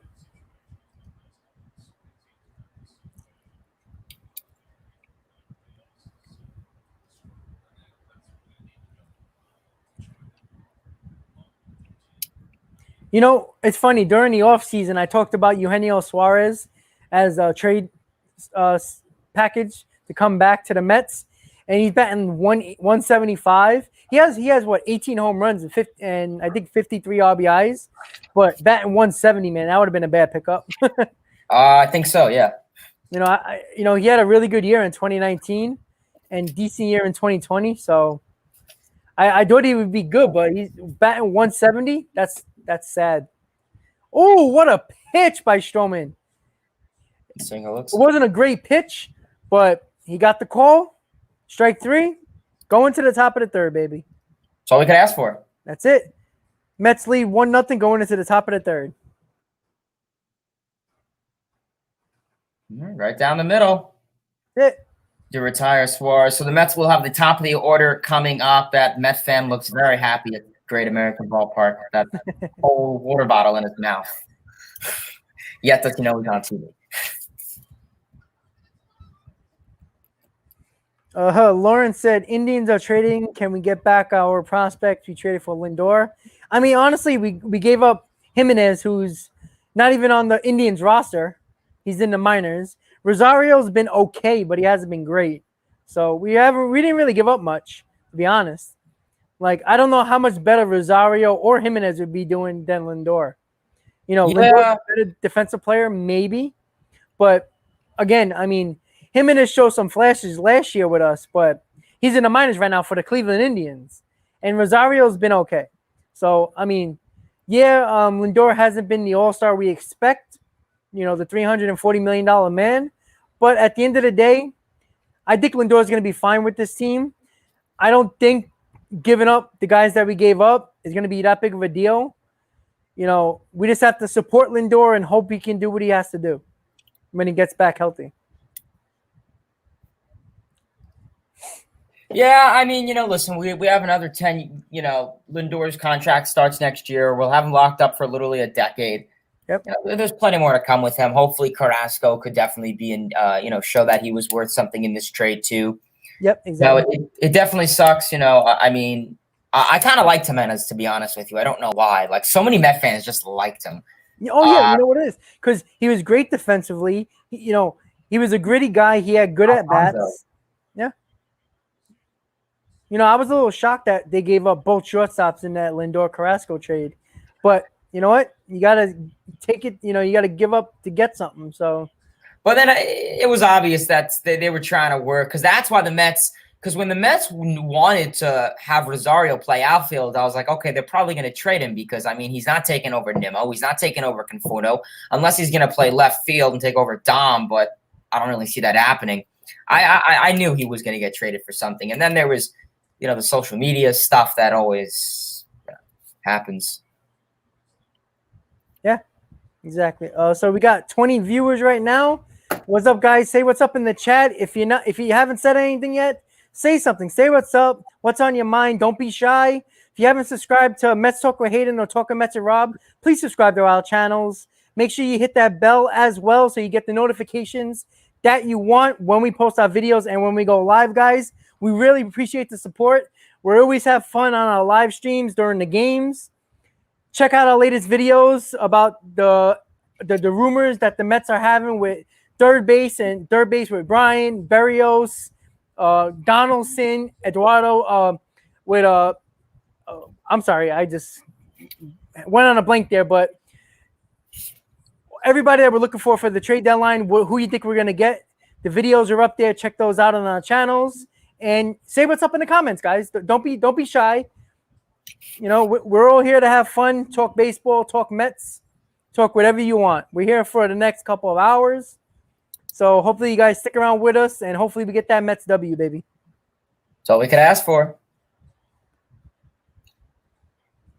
So Nimmo is up right now. Obviously, Luis Guillorme got the base hit in the top of the second to turn over the lineup. So we get the top of the order up in the third. So hopefully we get some runs this inning. And once again, Nimmo with another full count. Nothing new. What else is new? That's nothing. That's it. Nimmo, the walk machine. That's it.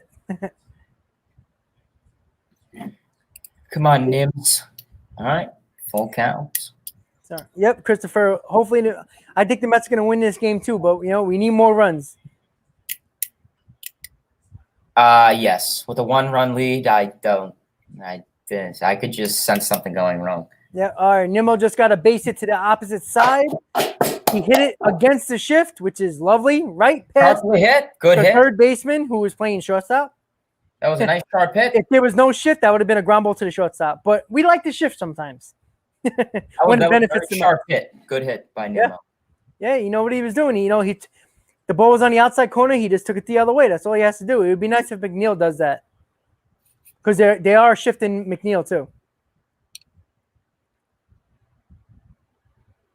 There's probably nobody guarding the third base line. Nobody at third base right now, probably.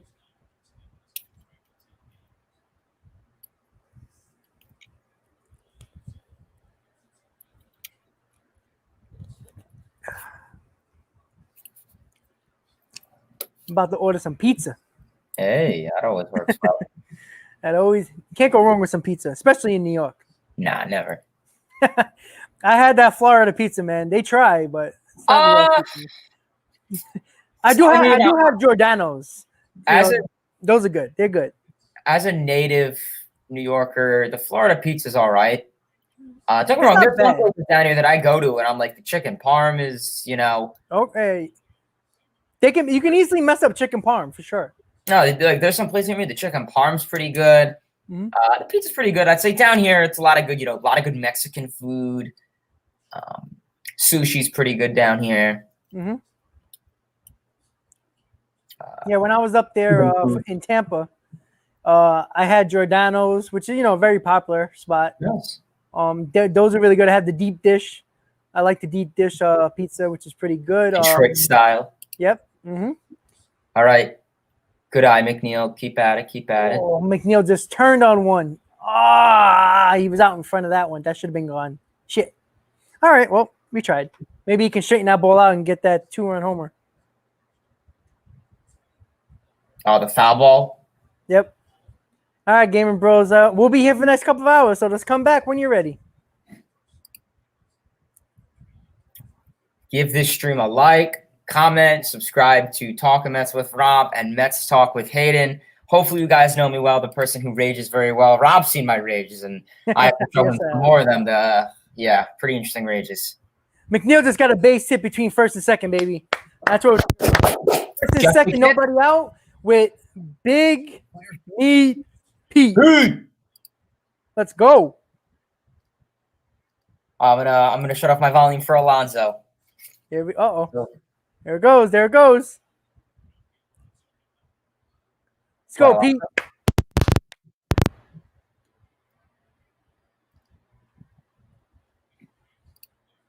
Come on, Pete.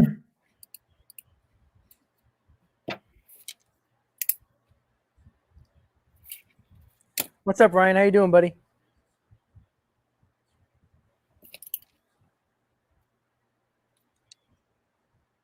I'm expecting Pete to go yard, 3-run homer, baby. Hoffman's struggling a little bit with his location. So it's really nice to see if we can score some damn runs and take advantage of him not pitching well. It's exactly what we have to do.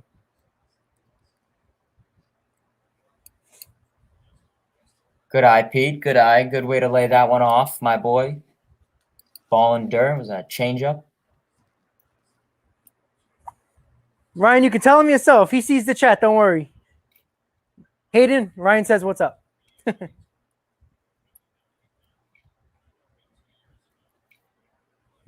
So Pete didn't Come on, Pete. Show him what it's worth. At that slider, which is nice. Show him you are an MVP. You like to repeat.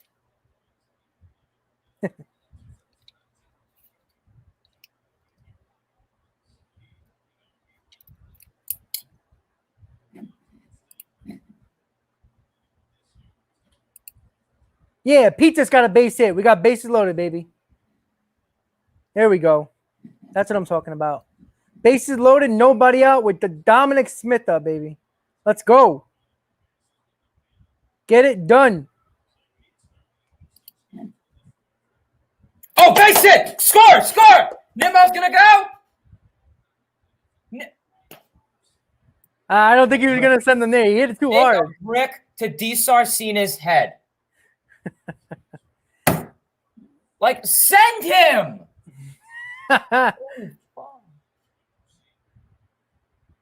That was ripped. Did you hear the? Did you? That was a shot. That was a shot. That was like I hear a big, like damn. That was a bullet. See the exit velo on that. That was way over 100 miles an hour, easily. Oh yeah, no doubt. I want to see the exit velo on that.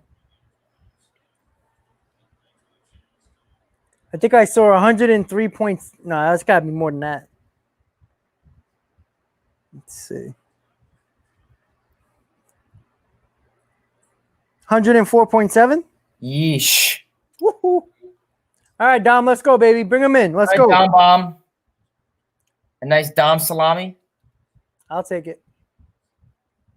I wanted Pete. You got to score Nimmo. Like, Sarcina. I mean, is it me or, should he have sent them? I think Dom just hit a grand slam. Yeah! Grand slam, baby. Let's go! Ah, let's go. 5-0 Mets. Top third, Sit baby. down. Let's Opposite go. field.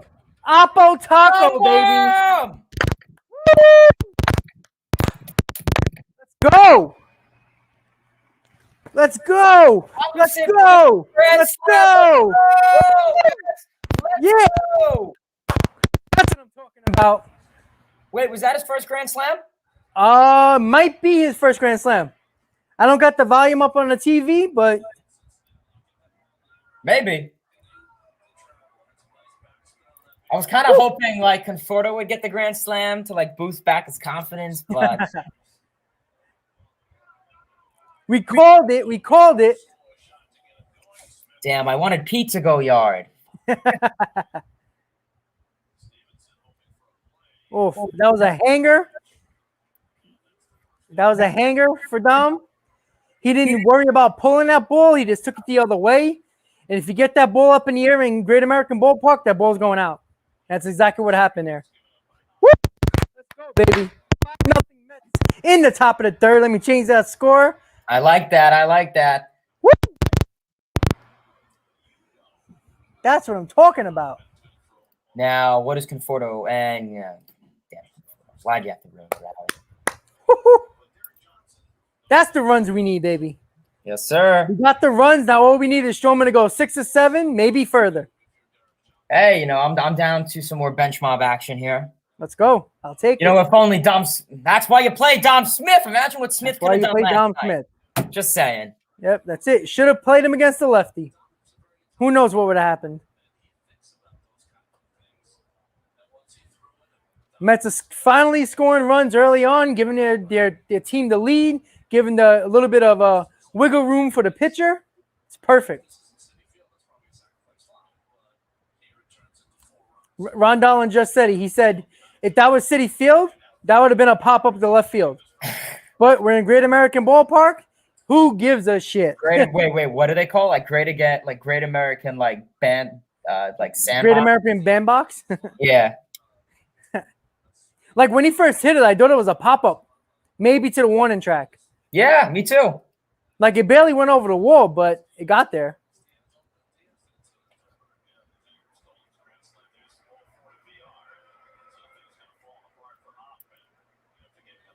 Hoffman just walked VR, so right now Nito's coming up. Still only one out. Third. Come on, Nito. Show us something, please. Got the sirens going just for the Dom bomb. Yes, sir. Gorgeous hit. Oh, okay. Gorgeous hit, though. You know, if Dom would have tried to pull that ball, he would have hit into a double play. But he took it. He went the other way with it, which helped him get the grand slam. Now let's see. I want to see. Is that Dom Smith's first? Could be. He might have had another one. I think in 2019, the last game of the season, I think he hit a 3-run homer. That was a 3. No, against the Blue Jays last year. Remember when the Mets scored like 30 runs, or not like literally? But you might be right. That was in Buffalo, right? Yeah, I think that was a grand slam. I think. Yeah, I think it was a grand slam. I don't know. Let us know in the chat. Was that his first? Not 100% sure on that. I think he had one before. Let's see. Chaz Chisholm was just voted mid-season rookie of the year. Good for him. Yo, I really like Chisholm. I got to see him play in person when I went to the Marlins and Blue Jays. Yeah, I saw that picture. When you were at the game. That's cool. Alcantara and Strickland. You called it, Hayden. Dominic Smith, September 11, 2020. Grand Slam against Blue Jays. Yep. Knew it. Yep, he swung on a 3-0 count. Oh, yes, and then everyone got all upset that it was 3-0. Yep. And we were up by like 10. Yes, I do. Oh, well, too bad. Oh, well. I always say put your foot on the throat. Don't worry about it. Keep it going. Because look how many times the Yankees blew a 6-run lead, the Mets blown a 6-run lead, the Pirates blown a 6-run lead against the Mets. It's too easy. It's too easy to score runs right now. And no lead is ever safe, in my opinion. Yeah, I have to agree with you on that. I mean, as a Mets fan, we could all talk about, like you said, the 5-0, the 6-0. I mean, and most commonly with Edwin Diaz at Nationals Park. I mean, it was, a 5-10 lead, and look what happened. Yep. Got the 5-run lead, only the third inning. You got Tomas Nido up with a guy on first with 1 out. He's on a 3-1 count right now. Oh, Nido checks the swing. Oh, and the pitcher bobbles the ball, and Nido gets on with an error. Woo! That was Dominic Smith. Nito's on. Error by the pitcher. He checked his swing. The ball slowly went out to the mound. Oh, bobbled that. Yep. He should have took his time. He would have got Nito by a mile. But yeah. he tried to barehand it, try to be fancy, and he fucked up. Dom Smith in the month of July, a 303 average, 5 home runs, 14 ribbies, and a 991 OPS. Woo! That's what I like, baby. I think this offense is doing good, and that was his 11th home run of the season. Nice. The Mets are starting to hit home runs. What did he hit? 7 on the first game of the series? 7 home runs? Yeah. In that 15-11 win? Alonso, McNeil, Smith, Conforto, and Pilar. and yeah. Someone else. I forgot who, but yeah, pretty sure it was 7. Yep, 7 home runs. Yeah, 11th of the year for Dom Bomb. It's nice to see. Finally, we got Guillaume up with 1 out in the top of the third, first and second. Mets lead 5-0. Come on, Luis. If you missed it, how the Mets got their runs in the first inning, was it second inning? First inning? Not really sure. I think it was the first inning. Yeah, first inning. First inning, Jonathan Villar hits a solo home run to right field. And in the top of the third that you're watching right now, Dominic Smith just hit a grand slam to left center field to give the Mets a 5-0 lead. So far, so good for the Mets. That's what I like to hear. And Stroman has been looking good the first 2 innings. His sinker's been working. He's keeping the ball low. So that's great to see. Guys, if you're just tuning in, hit on that like button, guys. Say what's up in the chat. Talking Mets and Rob. Mets Talking Hayden here with you throughout the game. Subscribe to our channels if you haven't yet. Check out our videos that we've been posting. If you want to hang out with us until the end of the game, you're free to do that. Let's go Mets. Mets lead 5-0, top of the third. I love GM. LFGM.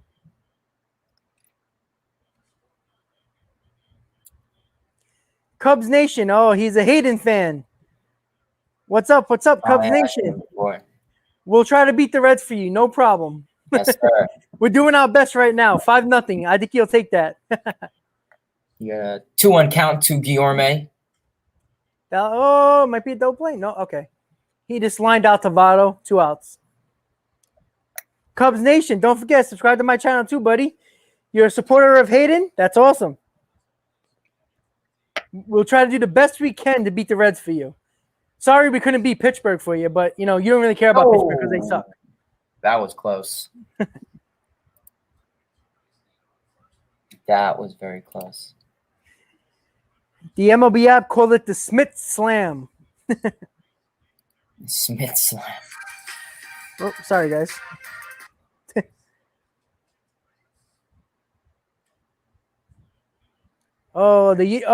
Cubs Nation, we got a Cardinals fan here. The Gaming Bros, man. Yo, what happened? Well, at least the Cubs came back on the Cardinals, man. They gave up that lead, that big lead that they had.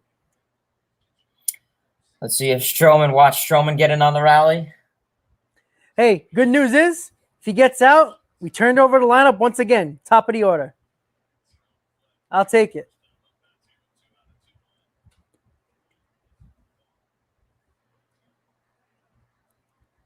Cubs Nation, thank you so much, buddy. Really appreciate the support. So right now, guys, it's still 5-0, top of the third. Jonathan Villar with the solo home run. Dominic Smith with the grand slam in this inning, top of the third. Mets got first and second with 2 outs with Stroman at the plate in an 0-2 count. See if Stroman can do anything. Come on, Show.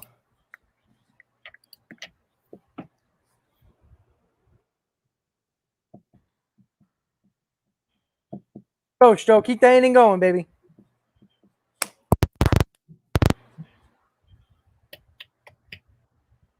Hey, listen, walk Stroman and then walk Nimmo, and then I'd say Alonso should be in the second spot, but 2 walk-off, So good. 2 grand slams in 1 inning. Unfortunately, it's not going to happen. Stroman just popped up to the catcher. Damn. So, yep, he did. That's all right. The Mets get 4 runs in that inning to make it 5-0 going into the bottom of the third. All right, like I said, Nimmo's coming up, so starting on a clean slate. That's what I like to hear. That's it. Wait, did we just bat around? Yep, we did. Nimmo started the inning. There, look, just think. Nimmo's gonna get his third at bat, and it's only gonna be the fourth inning. He might get 6 at bats, 7 at bats, maybe. So yeah, I mean the Mets are batting pretty well today. I mean everyone but Conforto and Nito have a hit, and Stroman obviously. Yep. Nimmo, McNeil, okay. Everybody's been productive so far. What I like to hear. That's it. But Alonso ripped that ball. Jeez, like I heard that, and you just hear the barrel and the ball go. Yep.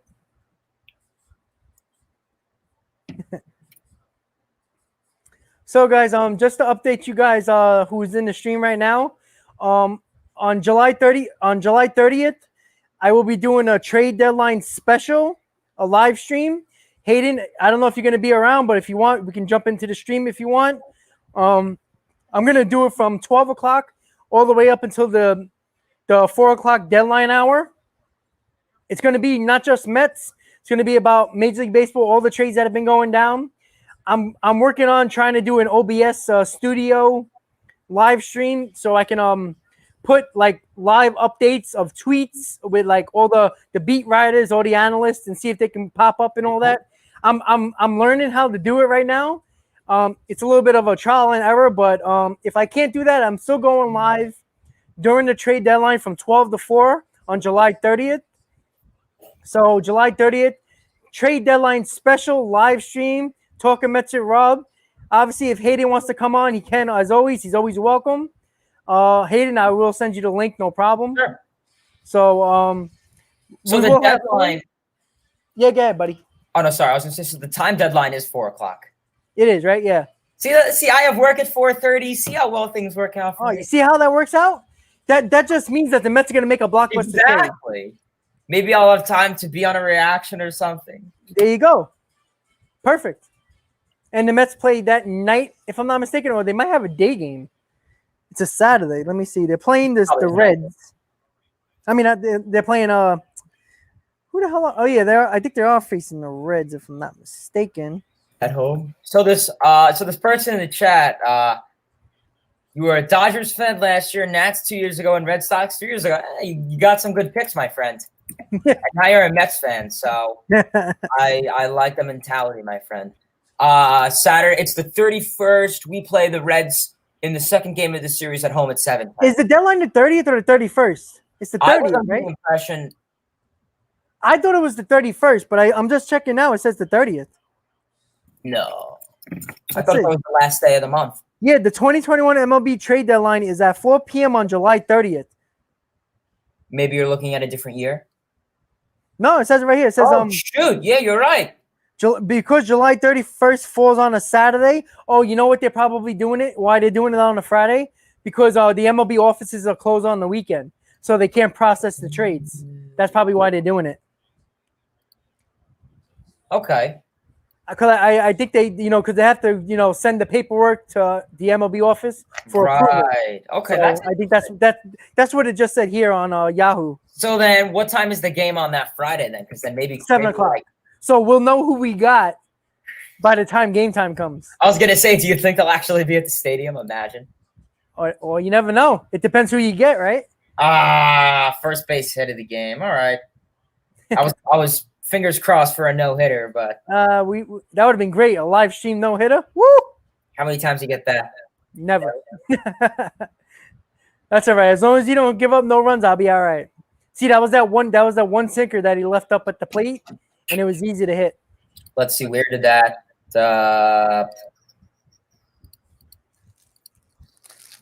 yeah, belt high, knee high.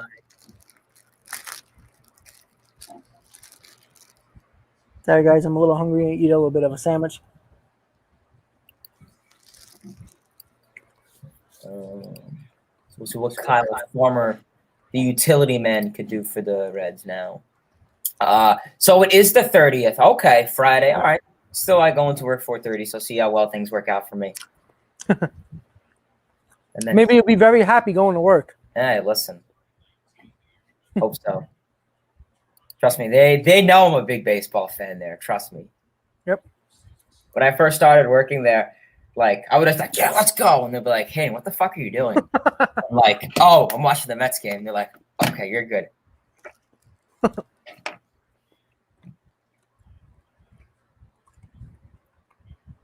forgot we got Stroman. Yeah, you see Hayden, RG just popped up in the chat. He says exactly what you talked about earlier in the stream about Dupacina. Exactly, because let's be good line out. Yeah, I mean, because like let's be real. I mean, Stock would have not some lightning coming to me. Stock would have not had the pressure on being sent home.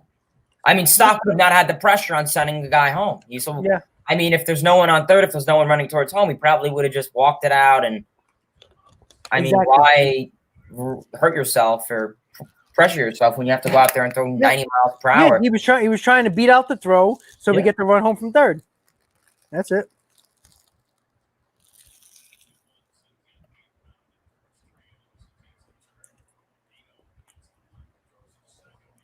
They tried to sack bunt, but McCann with the strong arm got the guy out of second. So that's good. So it's 2 outs with a guy on first. All right. I did see that. Yeah, what's up, buddy? How you doing? Good. Good, Nito. Good arm.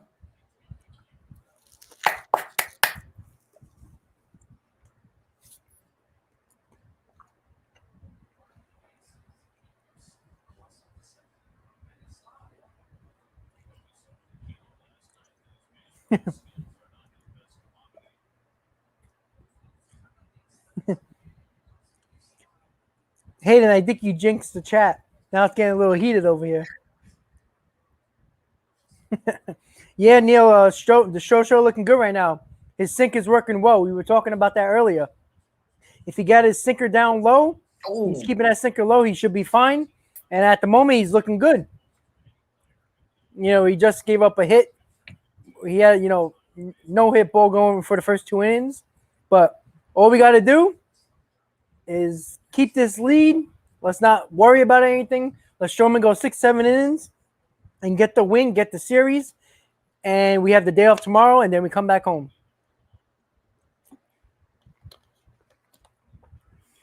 All I know, July 30th, Blackout Friday, Black Jersey's coming back.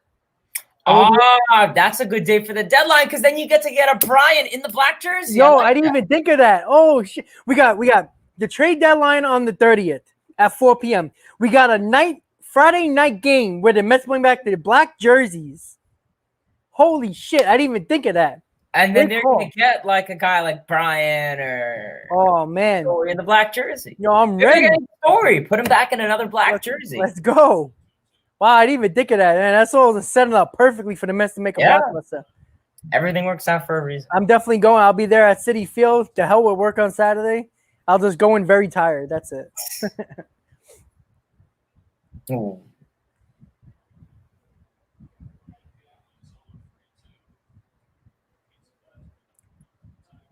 Yeah, I jinxed it. Yep. Can we all just get along?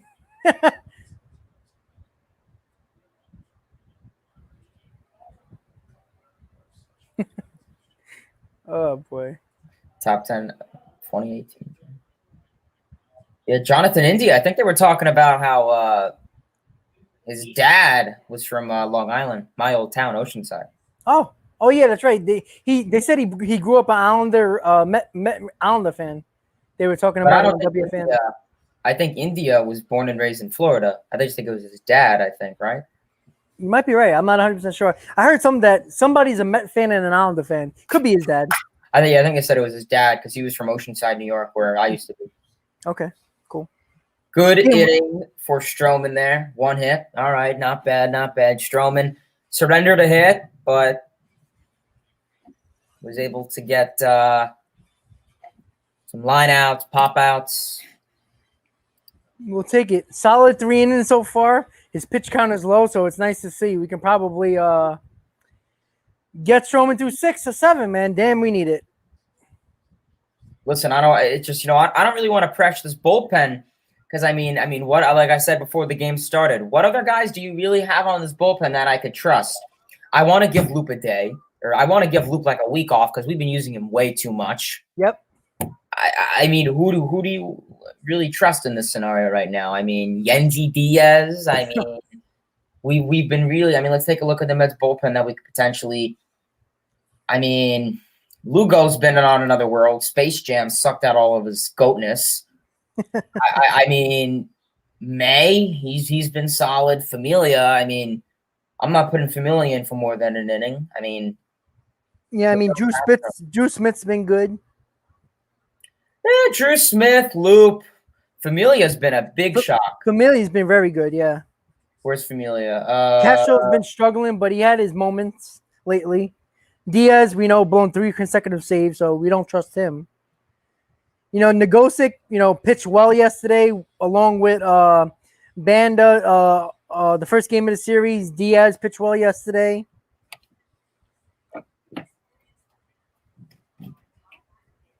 So it was nice to see, you know, like I said, we have a lot of, you know, bullpen arms that need a lot of rest. So that's why it's extremely important with this 5-run lead right now to actually get Stroman to the 6th or 7th, maybe 8th inning if he keeps his pitch count low. So we don't have to worry about using the arms for the bullpen. So the bullpen, for the most part, gets 2 days off before the 11-game homestand with no days off.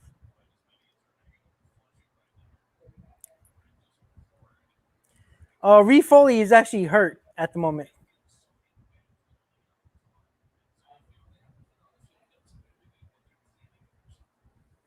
Yeah, RG. I what they were saying, they were talking about even though Carrasco got lit up yesterday in AAA in his rehab start, that he might pitch one of the games on Monday for the doubleheader. And even if Carrasco can give you 3, maybe 4 innings, that's fine in a 7-inning game. So maybe we'll get Cookie back to help us out in the rotation a little bit, build up his arm strength so he can gradually get back to his form. You know, he'll probably have like a 65, 70 pitch limit in his first game back, and then gradually from there. So we'll see.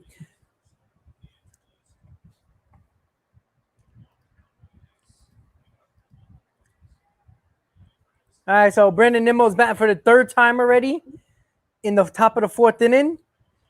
Obviously, the Mets lead 5-0 in the top of the 4th. Jonathan Villar hit a solo home run in the 1st. And in the 3rd inning, Dominic Smith hit a grand slam to opposite field to give the Mets the 5-run lead. So that's your game recap so far. So let's see if the Mets can continue to score runs, continue to get on Hoffman.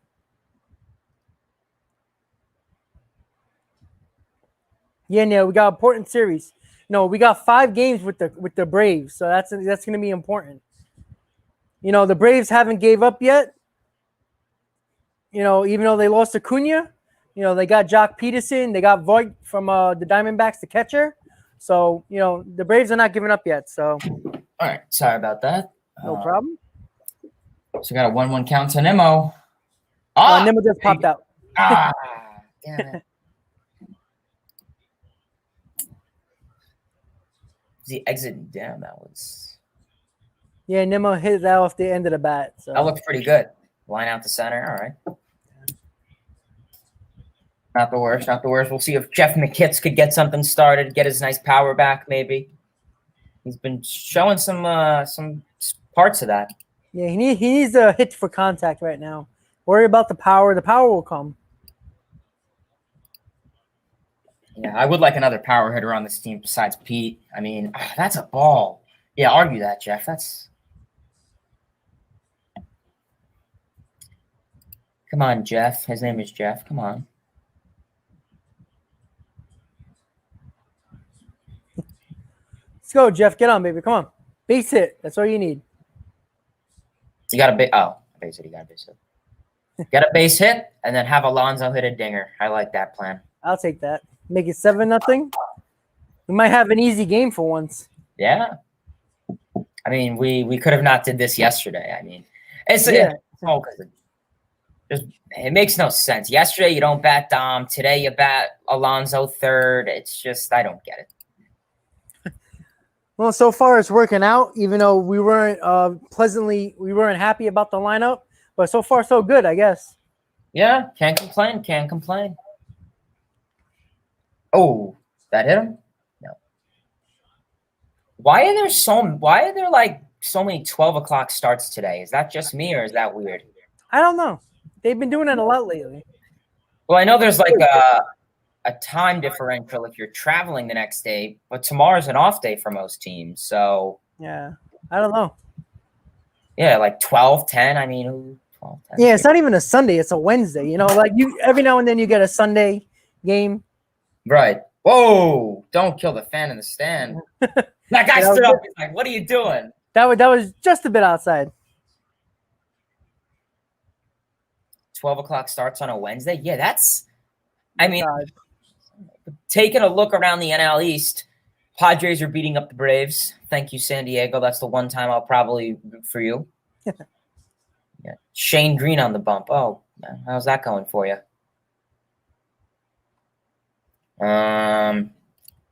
Yankees and Phillies tonight. I don't know who the starters are. Come on, Pete. I'm gonna lower my volume in case he goes yard. Let's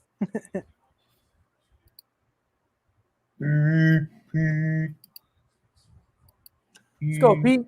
Come on, Alonzo.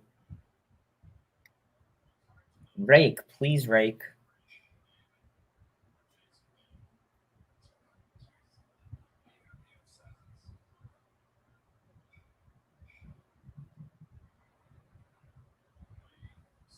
Oh, good way to lay it off. Good way to lay it off.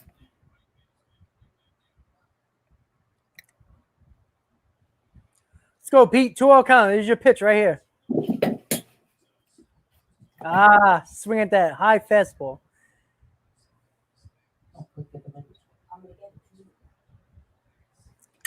Beastly, no problem, buddy. We'll be with you the whole game. Sorry you can't watch the game in Colorado. Hopefully it's not snowing. Even though it's probably summer, but still. Shit. Beastly, don't hang in there. We'll give you the score. We'll give you play-by-play as much as we can. Right now, Alonzo's up. Right now, McNeil's on first. Again, Alonzo swung at that high fastball again. Shit. Beastly, don't forget, buddy. If you want, keep on coming back. Subscribe to our channels, Talking Mets with Rob, Mets Talk with Hayden. Don't forget to hit on that like button. What? Please subscribe. That would be awesome. So you can catch us every time we go live, buddy, and check out our videos as well.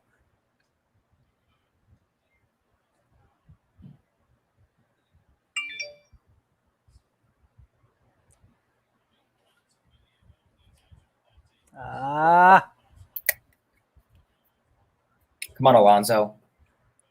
I won't tell you what happened.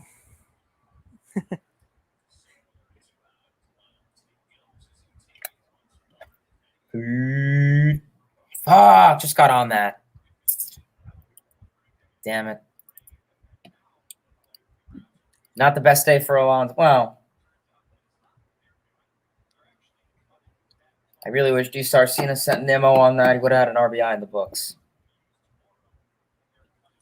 Yeah, unfortunately. Always next time.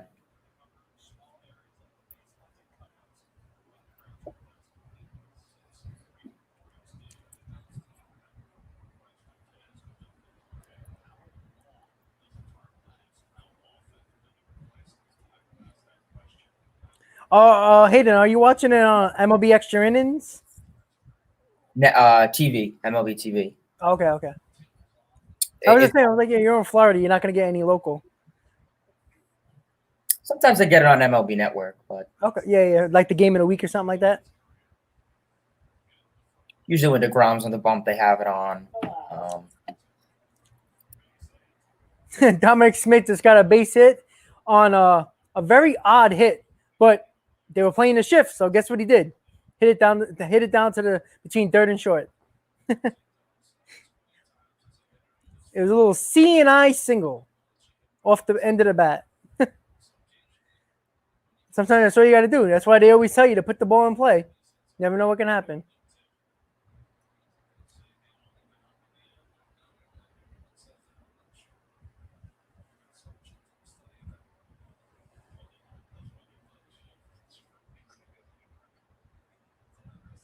Let's go, Michael. You got runners on the pond. Let's go.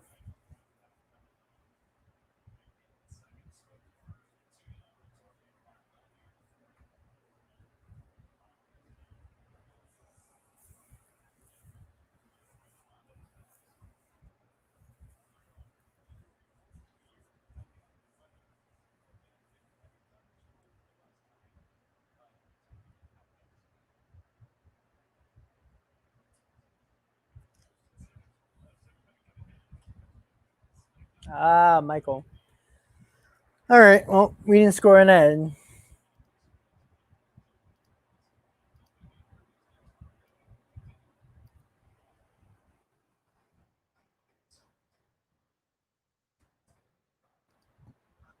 Don't forget, guys, if you're just tuning in, hit on that like button. Let's get that stream out to more people.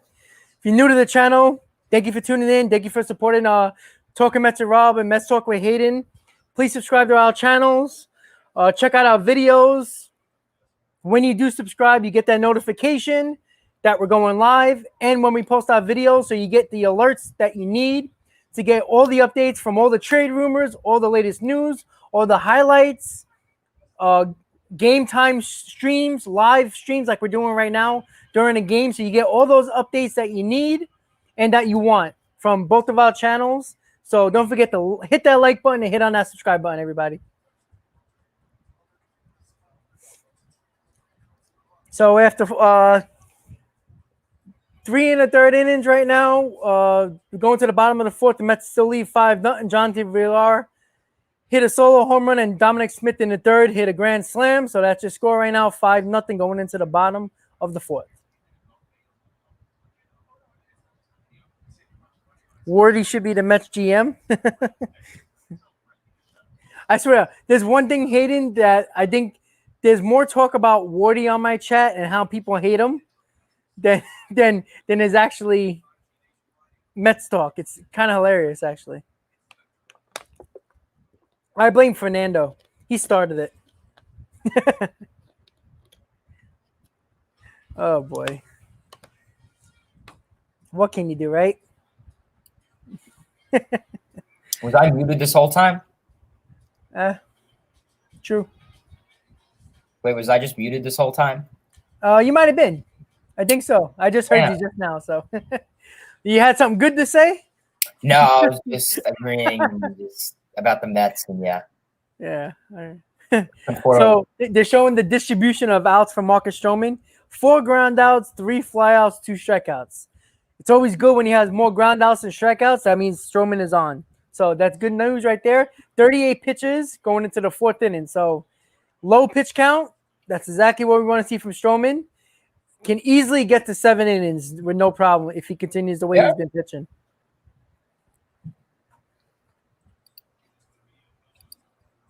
Maybe he'll get the shutout. That would be nice. A shutout and the win. Oh, rip to the Mets fan.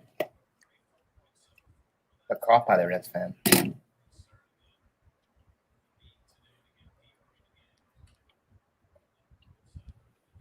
Nice little ground ball to McNeil. 1 out. See, once again, Stroman with the ground ball, baby. That's what I'm talking about.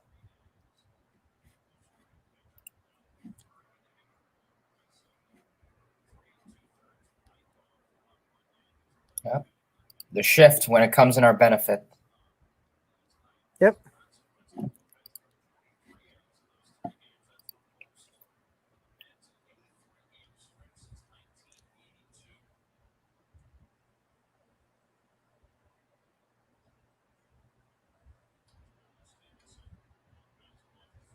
Once again, Stroman with that sinker, keeping it knee high. I love it.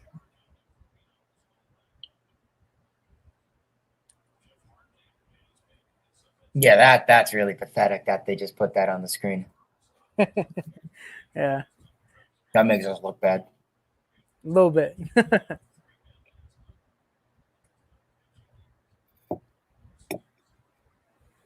Beastly. I'm not. The Astros, even though they're cheaters, they're still a pretty good team. They're really good. I wouldn't be surprised if the Astros win tonight. They got Lance McCullers Jr. I think is on the bump. Yeah, that's what I saw. Good pitcher. They got a nice rotation. Mm-hmm. Christian Javier. Yep. McCullers Jr. Yeah, they got a good team. Like I said, they can still win the championship without cheating. They got a really good team. And let's be honest, they have a lot of teams in the American League West number, especially the Yankees. So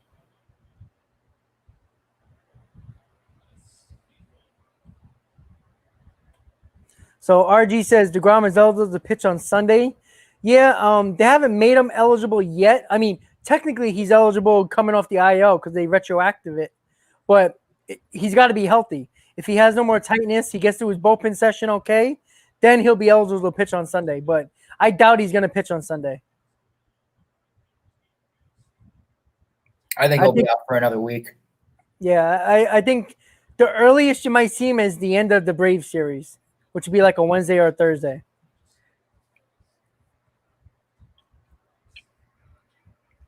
Oh, call for it.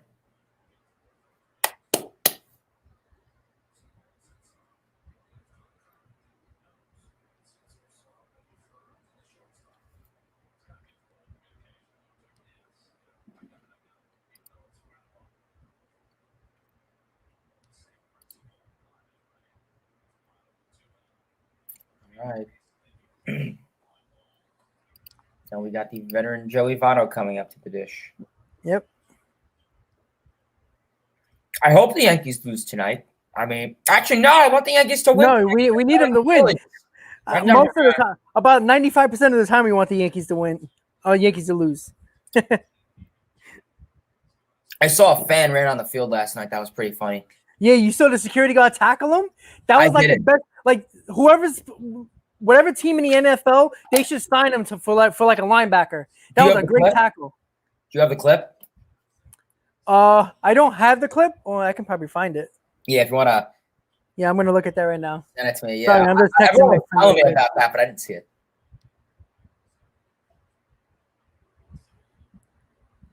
Let me see if I can find it. Give me 1 second. Yeah, you're good, man. All right, so it's the end of 4. The Mets still up 5. Let me just change the score really quick. All 3 ground outs, right? Yeah. Yep. Exactly what we want from Stroman. No doubt. Yes, sir. And luckily the defense is carrying it down. Right, let me go find one hitter through 4.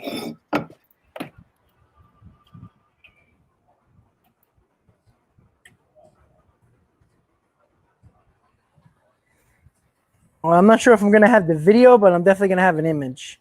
That was awesome. Oh, man, that was beautiful. Let's see if I can get the video. Yeah, here we go.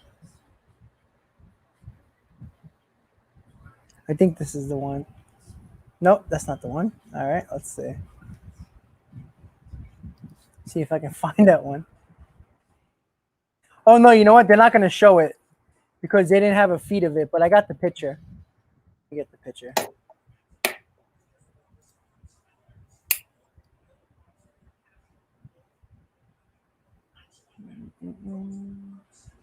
There you go. Yeah, put it up right now. Let me share my screen. Just give me 1 second. It's a little slow. All right, here we go. All right, so I'm going to share my screen right now.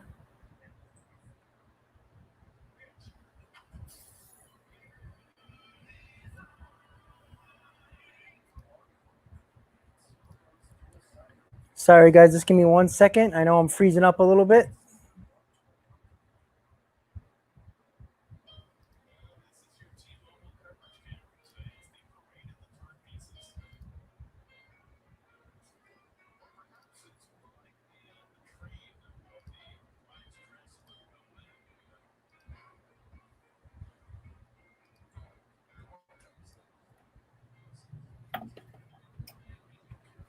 All right.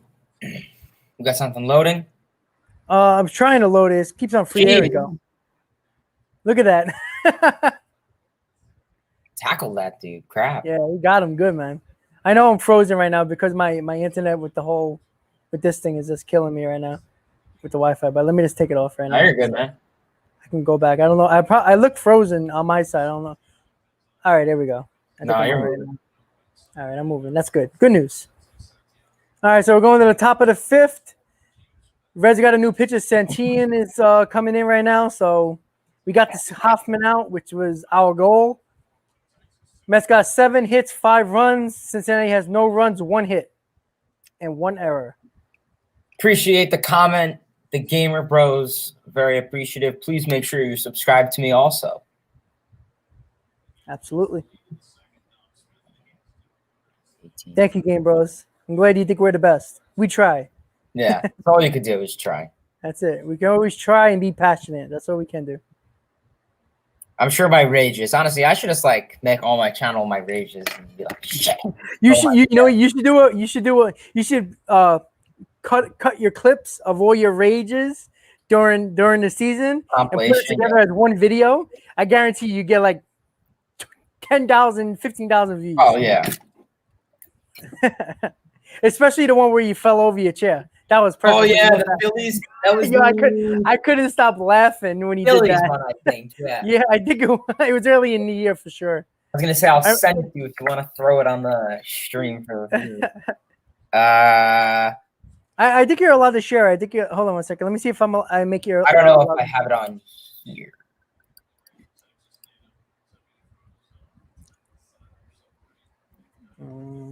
Yeah, I'll send it to you and then I'll. All right. Sure. Oh, that was a rip. Will you get copyrighted if it's on my?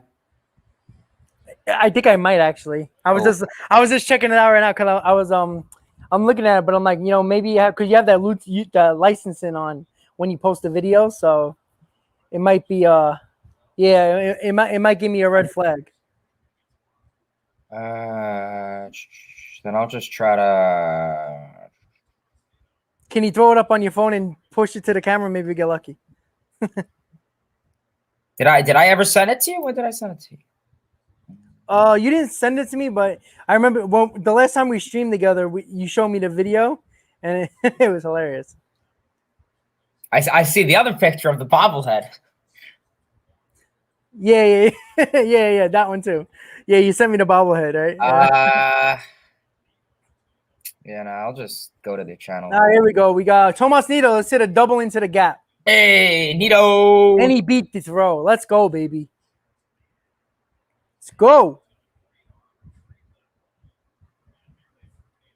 Thunder's ring. Nice. Nope, can't get that. I'll take it. By Nido. Oh, yeah, he was almost out on that one. Yeah, I could try to pull it up.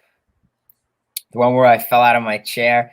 I think that was the Phillies. Yeah, that was the Phillies game, May 2nd, when Diaz had the wall scraper and screwed everything up. Oh man, that was funny. I couldn't stop laughing. That was the VR and when they had all the errors. Yeah. It was so funny. And it was perfect. The camera caught you perfectly too. Yeah, there you go. There it goes. That was awesome. That was perfect. Yep. There it goes again. I fell out and no one noticed. I was like, okay. Yeah, nobody was paying attention. And then can I share another clip? Yeah, yeah, man. Have fun. This is when Edwin Diaz blew the save, and that's when it almost hit the home run to Rhys Hoskins. That was the Rhys Hoskins one. Oh, yeah, when he hit the home run, right? Is he hurt? He might be. He's still on second though. He's okay though. He stepped on first base kind of hard. Yeah, I was gonna say because they showed it, and I was like, did he not touch the bag? Yeah, but he's still up there, so hopefully he stays in the game and he's not hurt. Damn, bruh. I don't really want Patrick Mazeika. As much as I love Patrick Mazeika with his back-to-back walk-offs, I don't want him coming back.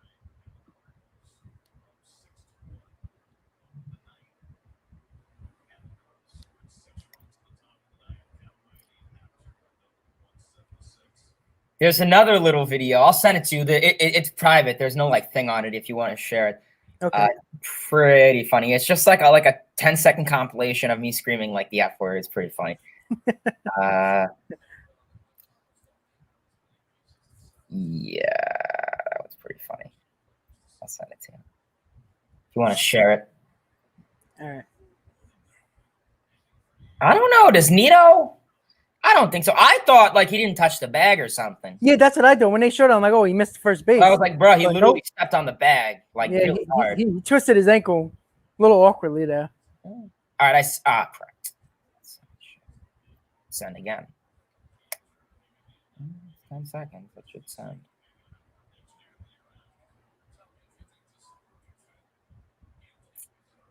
All right, I think it's sent. If you want to share it, viewers at home, see my live reaction. So this we are about to see is one inning of a Mets and Phillies game, May 1st. That is one inning what you're about to see. My friend clipped it for me. One inning is what you guys are about to watch. Let me see. I might have to show it on my phone because for some reason it's not pulling up on me. Come on. I could always. Yeah, you won't be copyrighted because it's not even a real video. Oh, I think we just got a home run. Go Kiorme. Yeah. Effective. Go Kiorme. Yep. Go Kiorme. Yeah. Let's go, baby. Let's go. Go Kiorme. Go. That's what I'm talking about. 7-0 Mets, baby. Woo!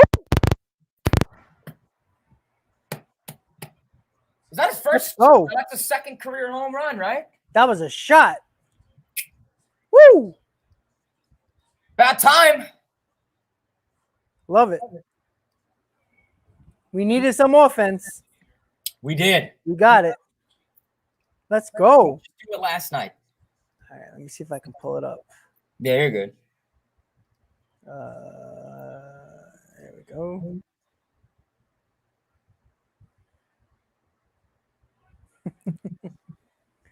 Goat Guillorme. Alrighty, let me see if I can pop it up.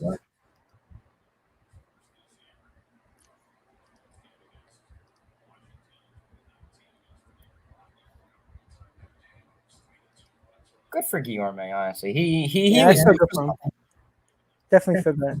All right, I got the video. I got it on my screen. I just gotta share it.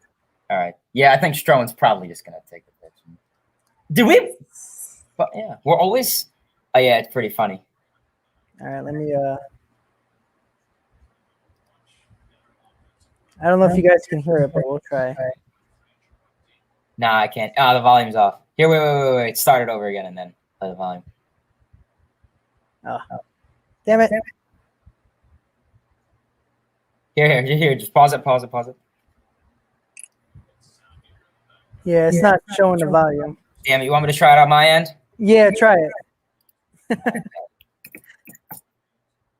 Let me just unshare it. There we go. Yeah, let me. All right. Let me share my screen. Yeah, Sherman's gonna strike out. So, let me know when it's sharing. Oh, let me put it up on the screen. There you go. All right. So this is all one inning, just for the people. So if they want to know.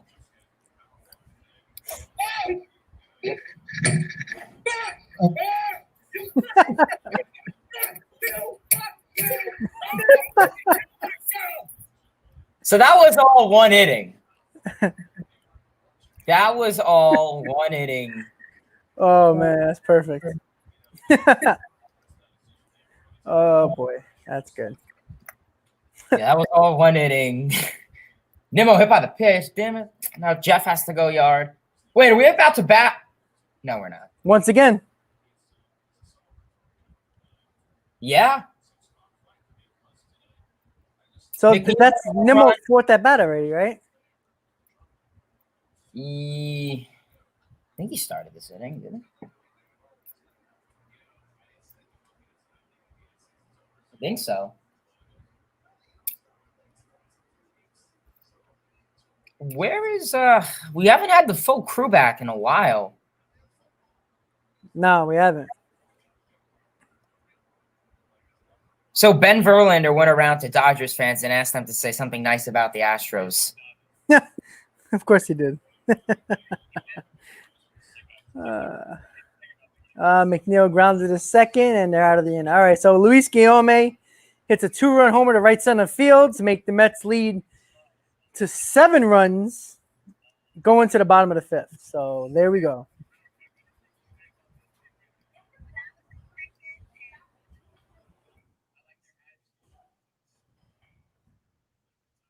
Let's check out the comments really quick. Padres up 3-0 on the Braves. I think Hayden talked about that. That's good. That's helping us. We just need the Yankees to beat up on the Phillies tonight so we can gain a game on the Phillies. Yes, sir. That's all we could ask for. That's it. Like I said, we win our games, everything will take care of itself. Yeah.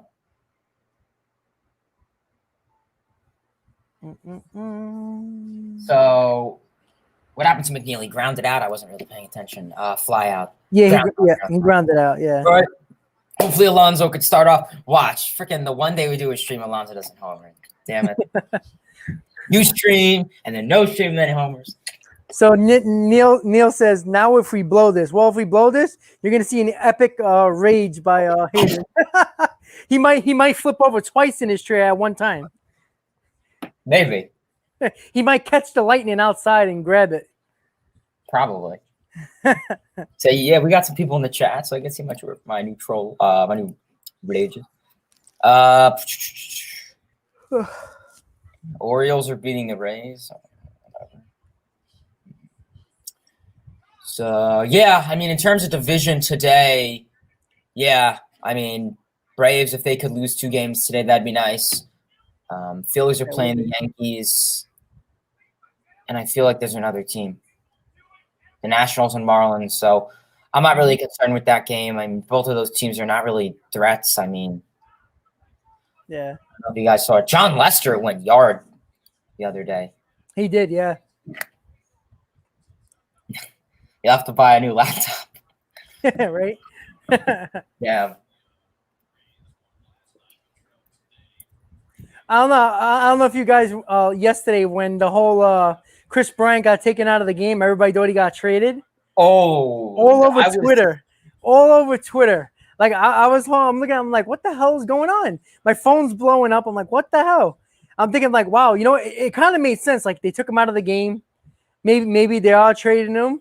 Maybe they got a deal done, and then the Nationals took somebody out from their minor league. I think it was a Keyboom. They took out from the minors.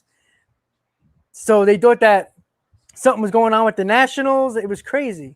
Wait, they called up Carter Keyboom?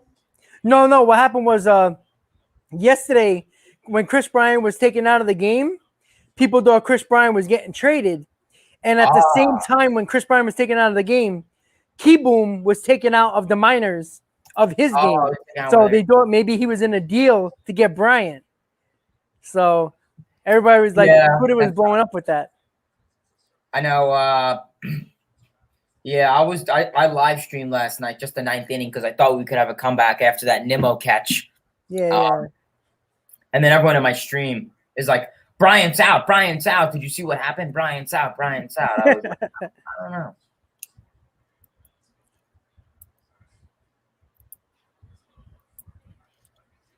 Hey, Christopher, it's not over until it's over, man. We've seen the Mets blow 6-run leads. We saw the Yankees blow 6-run lead. You saw the Pirates blow a 6-run lead against the Mets. The Cardinals did it the other night against the Cubs. I mean, the Cubs did it against the Cardinals the other night. Oh, Dom got turned around, made a nice catch, running catch. He turned the wrong way, but he caught it. Woo! Yeah, Stroman's using that nice splitter sinker combination. I like it. Yep. That time he got the ball up. Luckily, Dominic Smith was ready for the challenge and got that ball. Defense. Usually in the past, he'd be like, be positive. What's up, man? Thank you for tuning in. Just hanging out, watching the game, enjoying the 7-run lead that we got right now in the bottom of the 5th. Let's go.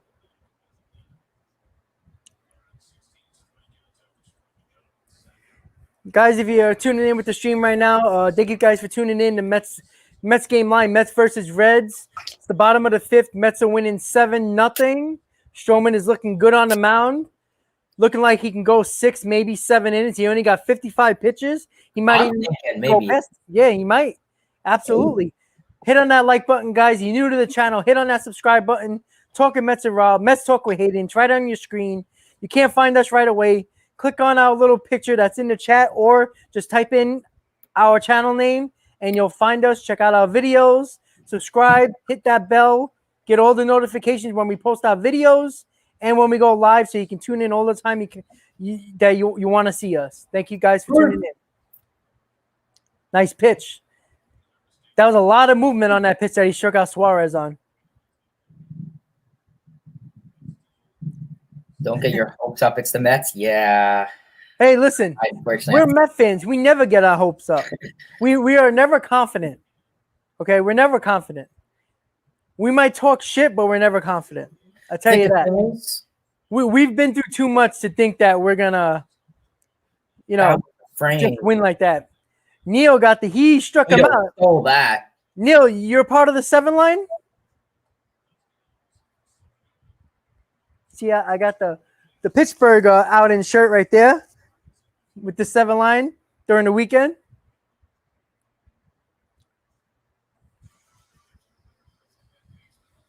So we're going to the top of the 6th. 7-0. Stroman looking strong. Oh, sit down. Nice pitch. Back-to-back strikeouts. 1 hitter through 5. I'll take it. Stroman? That's the Stroman we need. That is the freaking Stroman we need, man. Exactly. Oh, boy. Excuse you. Long day at work. Finally, Stroman got it, man. Finally, we needed this. This is the one time we needed Stroman to go deep in the game. We needed this, I mean, the past 4 Stroman starts. Yeah. What was he at? 5 innings and 4 innings? His last 2 starts? Fernando, you missed all the favorite runs. Fernando, if we lose, it's your fault now, just so you know. Ray, what's up, man? How you doing? Yeah, you know what, Ray? I understand new ownership and everything like that. But, it's still the Mets. It's still the orange and blue. We are never confident when we have a lead. But I am confident the Mets are going to make a big move for the trade deadline. Something that I wouldn't be confident with if the Wilpons were still owning the team. So, what do you mean, Robinson Chirinos? You don't want that? And Todd Frazier? Well, we might have even got Asdrubal Cabrera already. Yeah. Bring back that playoff veteran. I'll tell you this, 4 years ago, our whole team was 35-year-old veterans to an extent. I'm saying. And then now, I think, who's our oldest guy in the team? I mean, technically Cano, but he's not on the team right now. But on our everyday roster. Let's see, huh? It might be Peraza or somebody like that. Aaron Loop, maybe? Familia? How old's Pilar? It might be Pilar. Pilar's 33, 34. McCann, 31. I was going to say, honestly. Davis, yeah, I think it. Yep. Familia? I guess 31. I mean, yeah. It's crazy. Ray, I agree with you 100%. That garbage of ownership of the past is done. That's why I'm very confident the Mets are going to make some big moves. It's either going to be a blockbuster trade for a pitcher, like a Berrios, or a blockbuster trade for a Bryant. It's the Mets' dad. Sean Doodaloo? Or the Mets' son, I should say. Yeah, the Mets screwed him up. Remember Todd Frazier? I was at that game. Really? I was in section 515. Yep. Nice. And you know what's funny? One of my friends, he hates Todd Frazier. Every time he got up, he always says, "You suck, Todd," real loud. And I tell you right now, the expression on his face when Todd hit that 3-run homer to tie the game was priceless. I mean, we went crazy. We were hugging people, jumping on people. It was crazy. It was fun times. That was when we were on that big winning streak, going into the end of July, into early August. I remember that. I don't think I was watching. I don't know if I was watching that game live or like on TV. I think I may have been out, maybe. All right. Good way to lay it off. I don't know why.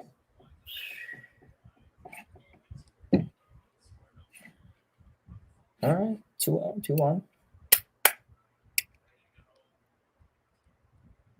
Yeah, 2019 was amazing. I mean, just Yeah, the I second really wish we could have made the playoffs that year. I mean, if we didn't suck so badly in June in 2019, we would have easily made the wild card game. Not even June. If Edwin Diaz didn't blow 7 saves. Oh, God. He blew that lead in Washington. He blew that lead in L.A. Oh, my God. I mean, give or take, the Mets could have at least finished, 93, 94 wins without Diaz. Yep, absolutely. Maybe not even if you had 90. I mean, we blew that one against the Nationals. That's a game away for them. I mean. Yep. Kurt Suzuki. my worst enemy. All right, Pete. Quit laying it off. You're good. You're good.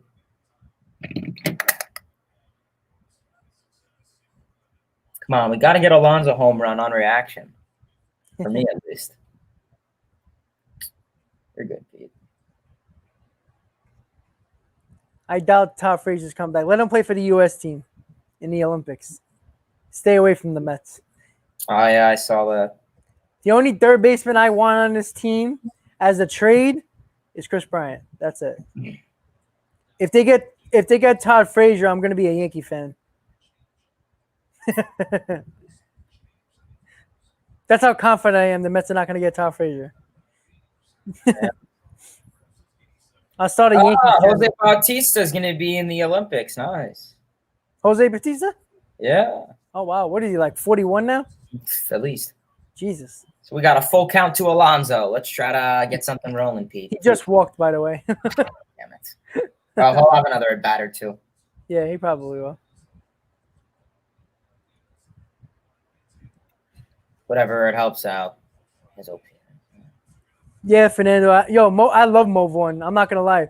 I'll never forget Mo Vaughn's big home run that hit the scoreboard in right field at Shea Stadium. Like the top of – it was like a little bit above the middle of the scoreboard at Shea Stadium against the Yankees. We were down by 2. He hit a 3-run homer, hit nearly the top of the scoreboard at Shea Stadium. That was the only time I think he ever got a clutch hit. And he did anything good, Mo Vaughn, for the Mets.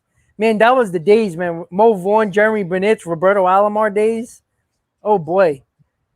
I was really happy when we got Alomar and Vaughn and Burnett. Burnett was drafted by the Mets. But that was a freaking disaster, that team. Whew.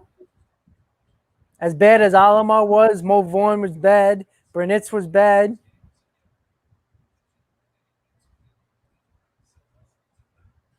No, Neil, there's nothing like good old Shea. I missed those, the red upper decks, the blue loads, the orange field level, the green mezzanine. I miss those colors, man. I really wish they would have painted the Citi Field seats just like that. Well, that was green for Polo, right? Polo grounds? No, from Shea. With Polo? The colors? No, I don't know why they thought of that, to be honest. It might have been from the Polo Grounds, but I'm not sure. I'm pretty sure it was.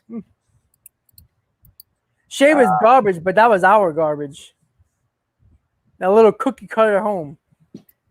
What do you think? The best thing about that was the neon players on the stadium like this.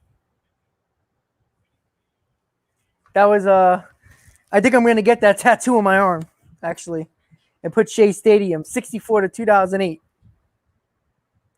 Yeah, I'm not going to lie. The security, someone said in the chat, Yeah, so the security at Citi Field are kind of douchebags. I'm not gonna lie. Yeah, they are. They are. Like Steve Cohen needs to like fire like the whole director of security and just get a whole new. Because like a lot of these people are older, so like I understand, they're kind of old, they're cranky, they don't want to.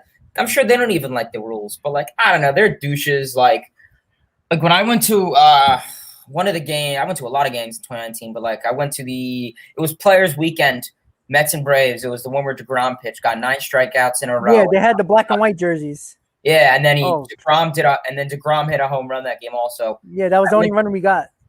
I remember I was there. Typical DeGrom performance for Yep. the Mets. But point was, I went to the bathroom and I got back a little bit later, and like the inning already started. And obviously, at security, they don't let you in between innings and stuff. Yeah. I don't know. So I made a joke to the security guard because Alonso was up. I was like, if Alonso hits one to my seat, I'm going to be very upset. And the security guard's like, oh, don't tell me how to do my job. I was like, chill, I'm making a joke. And, he got very, like, upset. Yeah. Damn. Yeah, security at other stadiums when I was in Pittsburgh over the weekend, they were pretty cool. They were relaxed. Even though you can't bring no bags in at all. You couldn't even bring a drawstring bag. When I went to Marlins Park, I couldn't bring in a drawstring, but they gave me this clear one. Oh, that's nice. MLB and then the Marlins thing. Oh, that's pretty cool. They gave me this instead. They gave me like 3 of them. I was like, all right, bet. The security at Marlins Park is so nice. Literally, they better be nice. They don't get no fans. They better be nice to the fans. Literally, I switched between a Blue Jays and Marlins jersey, and the security guard was like dying of laughter, and he was just like so chill, and we were like talking about like the stadium and like the architecture for like 10. It's just they're so chill. Hey Fernando, when there's a big lead, we do what Gary, Keith, and Ron do. Talk about everything else but the game. Exactly.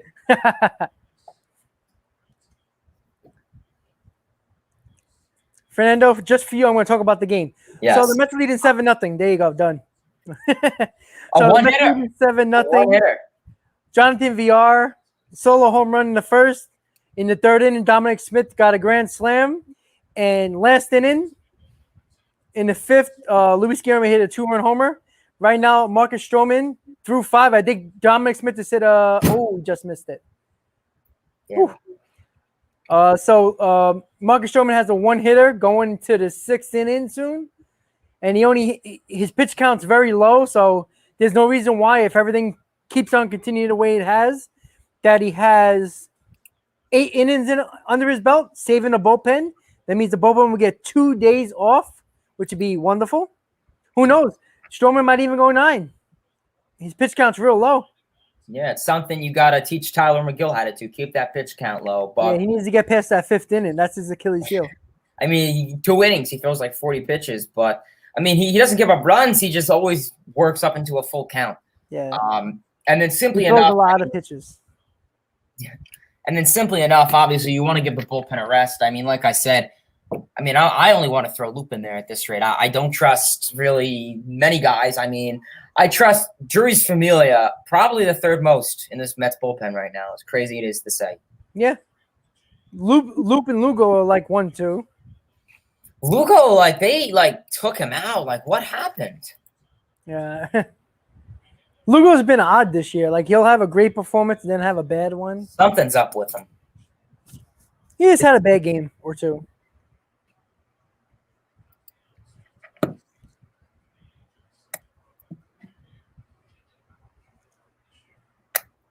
Ali Perez, that's a name. Wasn't he? Ali freaking Perez. I think he's with the Indians now, no?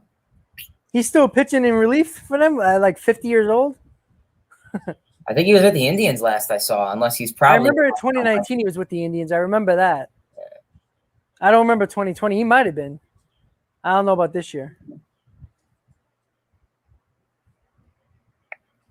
Probably, well, he's probably with like a Mexican league or something like that now, I guess. Come on, Conforto. John Maine. I think I saw him pitch live. Conforto hit a shot, but right at the right fielder. Come on, you're freaking facing Sean Doolittle. Like these Conforto at bats, they look great off the bat. He must be getting on top of the ball with a lot of topspin. Like all these balls are being sharped. Good. Yeah. These are sharp hits. He's been on every ball he hit so far today. Yeah. All right. Let's see what VR. Yeah, Mike, we just talked about it. Me and Hayden were at that game when Todd Frazier hit that home run. That was epic, man. I tell you, that was insane. Todd Frazier. Nobody was expecting a 3-run homer. No. That was fun, man. That Citi Field went nuts. That was one of the loudest times I heard Citi Field. Like the World Series in the loudest in 2015, I think, was the NLDS against the Dodgers. Game 3. I think the best thing I saw, honestly, the DeGrom home run was pretty cool. I'm not gonna lie. Like no one expected that, and that was like the whole game. Basically, it was a boring game up until then. So that, yeah, I'm probably gonna go with that. I mean, I was a baby when John Maine. Well, not how John Maine started. What, like 07, 08, 07? Yeah, that sounds right. So I was 6 years old. Yeah, I was let's see, 2006. I was like 17. I'm an old man. Can't help it. All right, let's see. Yeah, I mean, I'm keeping Stroman out there for much longer. I mean, as long as he can. What's his pitch? Screw his pitch count. I mean, this team has been doing nothing. I mean, we've been working the bullpen so much. Honestly, put him into the 8th and have someone close it. Yeah. I mean, if you want to, give this team a rest. Yeah. 2006. All right. So what did I say? 2007. Mm-hmm. You're off.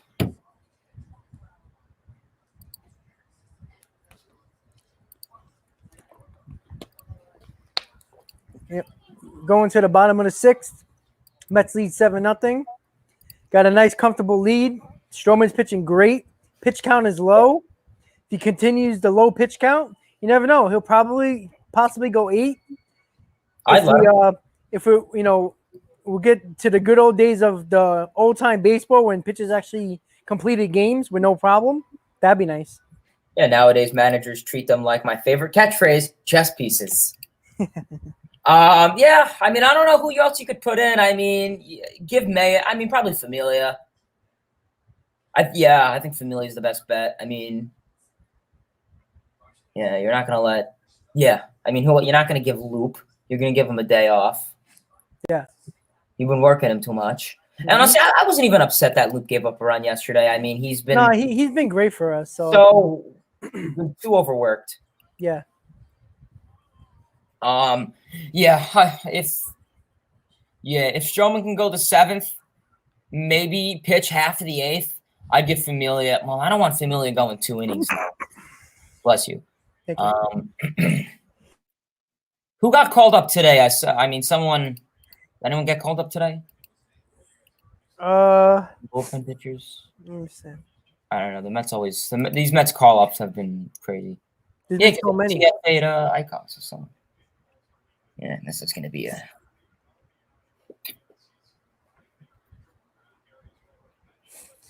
Nick Tropiano was called up.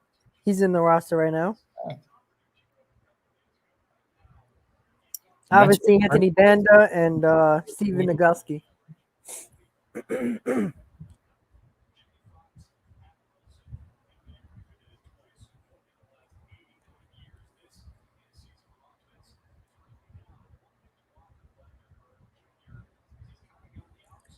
Fernando, I don't remember because I wasn't born yet, but I watched enough of the tapes that my dad gave me because he taped all the games in the World Series. So I've watched it. I saw all the documentaries you can find. I can't wait for the 30 and 30 documentary by ESPN about the 1986 Mets. But if you guys ever read The Bad Guys Won, that book about the 86 Mets, talks about all that stuff. I tell you right now, there's some interesting stuff goes on in there, man.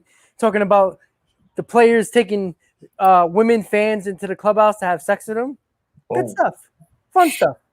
They were having parties and coke on the planes. It's crazy. Most of them were drunk during the game, yet they still were one of the best teams in baseball. It's insane. PA, the Mets are winning 7-0. It's scrolling at the bottom of your screen. The inning and the score. I'll tell you this, though.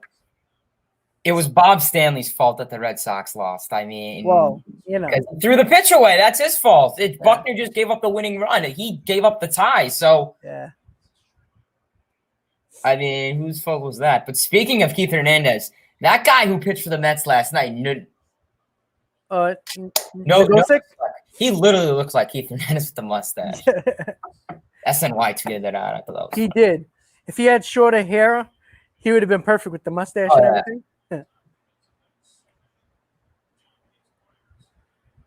Cole, the name of the book was, excuse me, The Bad Guys Won. The Bad Guys Won.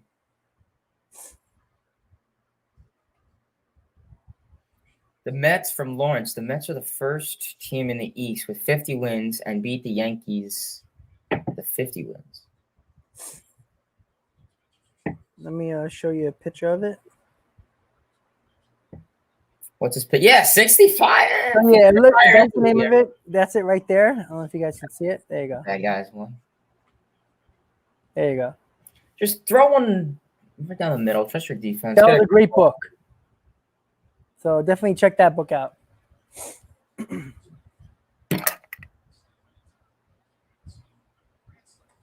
Woo! What a slider by Stroman. He has this whole Cincinnati team off balance today. I love it. And he only got 68 pitches with 2 outs in the 6th.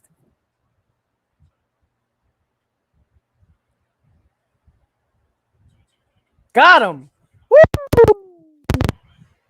69 pitches going into the 7th. He's going to pitch a complete game. Guaranteed.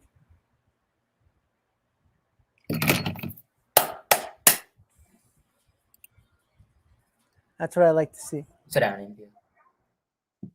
Woo! Guys, if you're just tuning in, you're hanging in there with us throughout the game, Mets versus Reds, hit on that like button, guys. If you're new to the channel, don't be shy. Say what's up in the chat. Hit on that subscribe button for Talking Mets and Rob and Mets Talk with Hayden. Check out our videos. Check out everything you want to look at in our channels. Have fun. Don't forget, hit on that bell for the notifications when we post our videos and when you go live, so you have the opportunity to join us like you are now in the stream while we're doing games. Sometimes you do pregame, postgame, during game. We do all these types of streams. I will be doing on July 30th on the trade deadline from 12 o'clock to 4 o'clock during the trade deadline, so we can go over all the trades that are going down or the possible trades that are going down, all the rumors that are going to be going crazy throughout those couple of hours. So join me and most likely Hayden during that fun trade deadline that's probably going to be very fun for us Met fans, hopefully. Wait, was Fernando here for my rage clips? We got to show him that. Oh, yeah, Fernando. He's got to show you. Yeah, you got to show him. Back. Give me a minute. Hold up. He's probably going to say something silly about it, but I don't care. And then we'll show. Shoot. Thanks, Mike. I really appreciate the support for the both of us. Thank you. Appreciate it. Appreciate it, Mike Clark. Thumbs up for you, my man. I appreciate it, brother. It means a lot. Yeah. Here, let me get it up. I'll share my screen. All right, cool. Let me know so I can when it comes up, I'll just add the stream. Yes. And then, yeah, he wants to see it. All right, let me know when it's up. All right, there you go. Is it up? Yeah, it's up. All righty.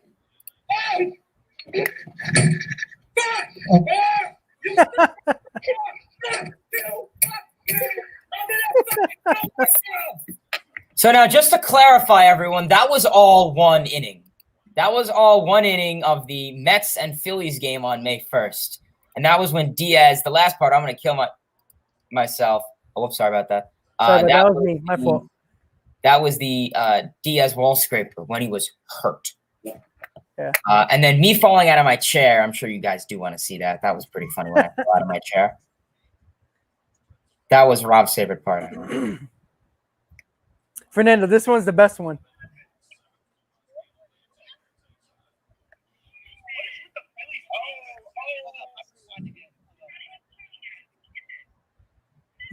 Oh my God.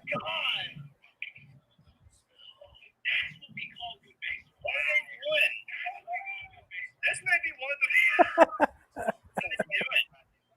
the Oh man, that was So perfect. that was I think during the Phillies made like 10 errors that game.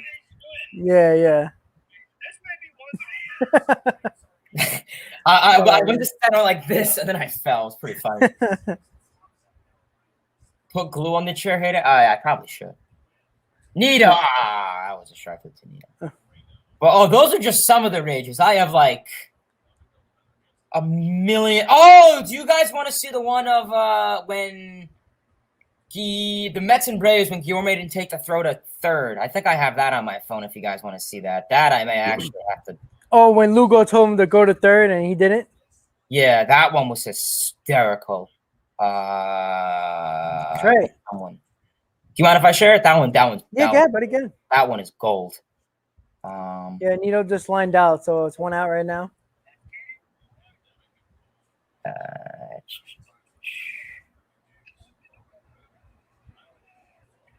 And then when Peter I got so many clips on. Yo, Fernando, I was telling Hayden he should just put a collage of all of his rage moments in one video. It would get so many views, no doubt.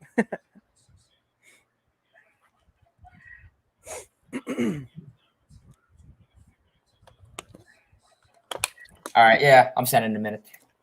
All right. But yeah, Stroman's looking good today. Honestly, this was the bounce back that Stroman needed. Stroman really needed this. Stroman needed it. The team needed it to save the bullpen. Exactly what we needed.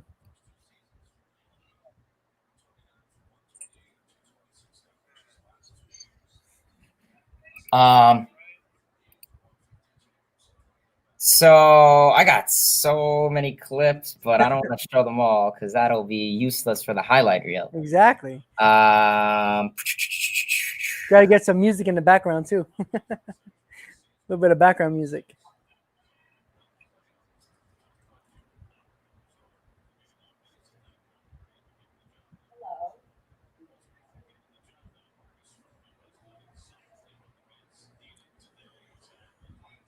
Okay, so I'm gonna send you this one is probably the best. And why do I have like 10 notifications? Yeah, fucking all the haters. Oh. So Stroman is coming up at bat. So obviously he's going to pitch the bottom of the seventh at the very least. He should have no problem pitching 8 innings at most likely. His pitch count's very low. He has under 70 pitches, so it's perfect timing for him to go another 2 innings at least. Yeah, and then honestly, I mean, if you let him go at 8, I put in Familia for the 9th. I just don't want Familia going. If you want to give him like 1.1, that's not a big deal. I just don't like him getting 2 innings. You have a 7-run lead, but still, just knowing this Mets team, I don't want to blow anything up. Lawrence, I'm not monetized as of yet. I don't have 1,000 subscribers. I'm almost there. When I do, you'll be able to donate soon in the chat, but very soon. Come on, send. But thank you. I really appreciate that. All right, it's done. Here, give me a minute. I'll pull it up. Oh, Cole, the lineup worked good today. I wasn't happy with the McNeil bat in second, but so far so good. The lineup did what they needed to do. 7 runs, all on home run. Oh, whoops. I tried Mike 9 more. Pretty funny. Y'all, if y'all like the last one, y'all are gonna like this. Oh, let me pull it up. Hold on 1 second. Very good, man. No worries. All right, there you go. All righty. Let me know if you could hear it, though. This was when the Braves and Mets played, and then when the Lugo gave up that error, and then Guillorme didn't take it to third.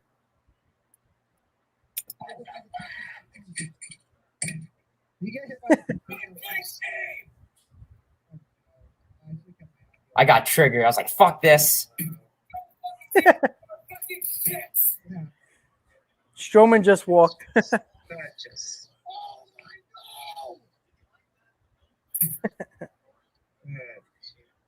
And then I took the DeGrom card in the back and I threw it on the ground. So Stroman just walked. So I'm not very happy with him getting on base because I like to see him go at least 8 innings. Hopefully he doesn't fatigue himself out. Hopefully Nimmo doesn't hit one into the gap where Stroman has to run hard.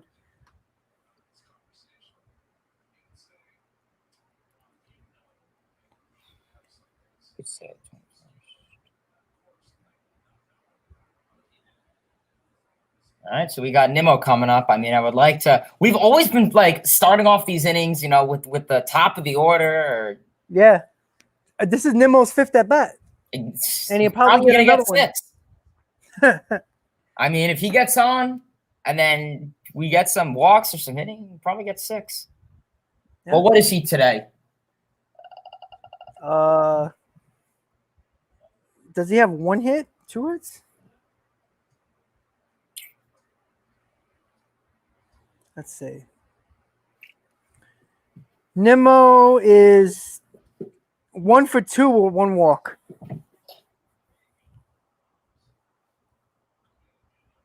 I didn't realize Conforto's average is only 207. I did not. Oh, I didn't know it was that low. Calling him a Mendoza bum. McNeil, Alonso, 259. Smith, 257. VR, 231. Nito, 262. Guillaume, 302. What I like to hear. Yep. All right, we're going to the bottom of the 8th. Damn it, Nimmo. Come on, Nimmo. You got to do something better than that. Well, at least we took the series. Looking like it. Knock on wood. Yeah, let's not have another Pirates comeback, right? Low. Let's not have that. Oh, the Rays got a little action going in the bottom of the 9th. There you go. Francisco Mejia, he's been nice for them lately.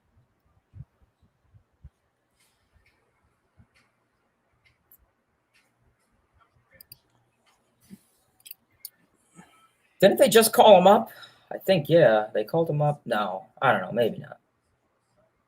No, they got him from the Padres, I think, right? Yeah. Or some team.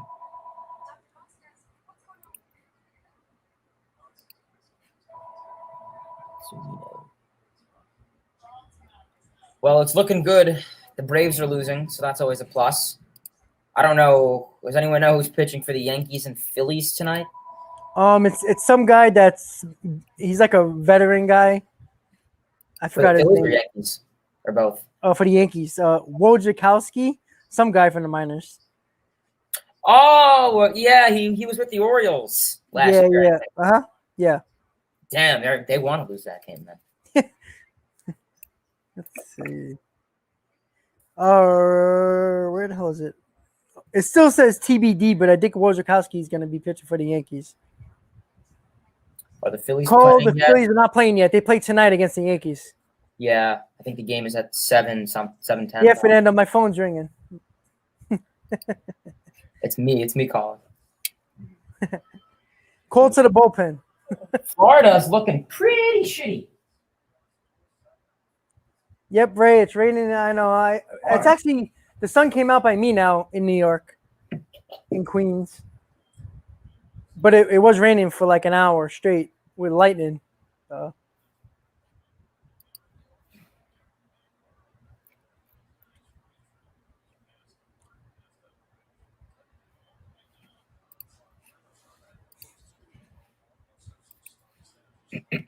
right, Stroman, 6 innings, 1 hit, no runs, no earned runs, no walks, 5 strikeouts, 69 pitches going to the 7th.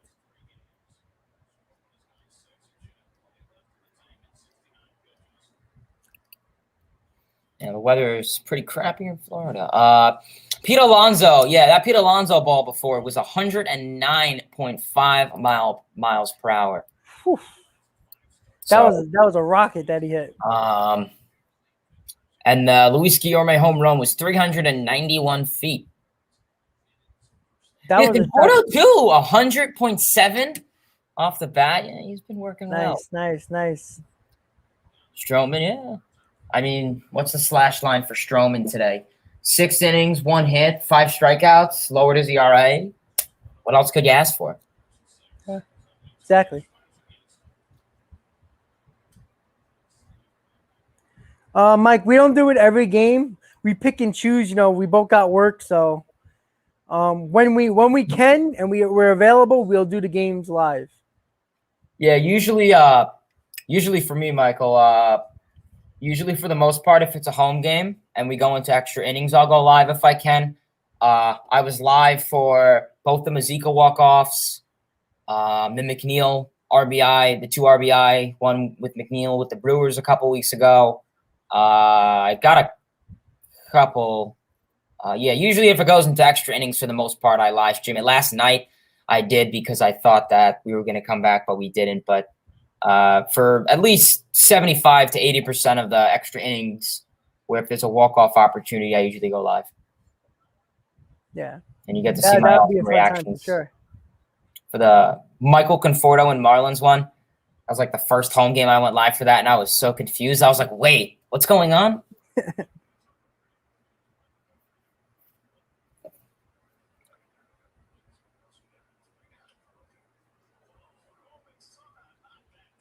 Nice. Stroman just made another nice play. Woo.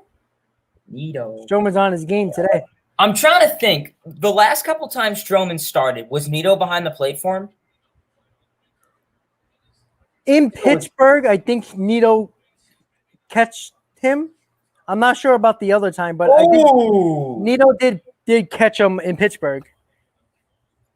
Yeah, because I'm thinking something. I don't know. Maybe him and Nito are fine. I mean, Nito always works well with him. But McCann, I know McCann and Peterson were working well together. Yeah. And with DeGrom, it's primarily Nito.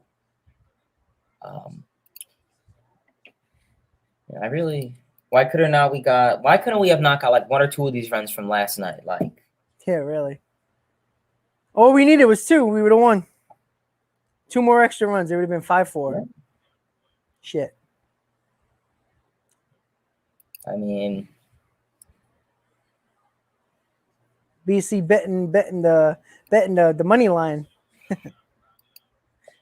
Money ball.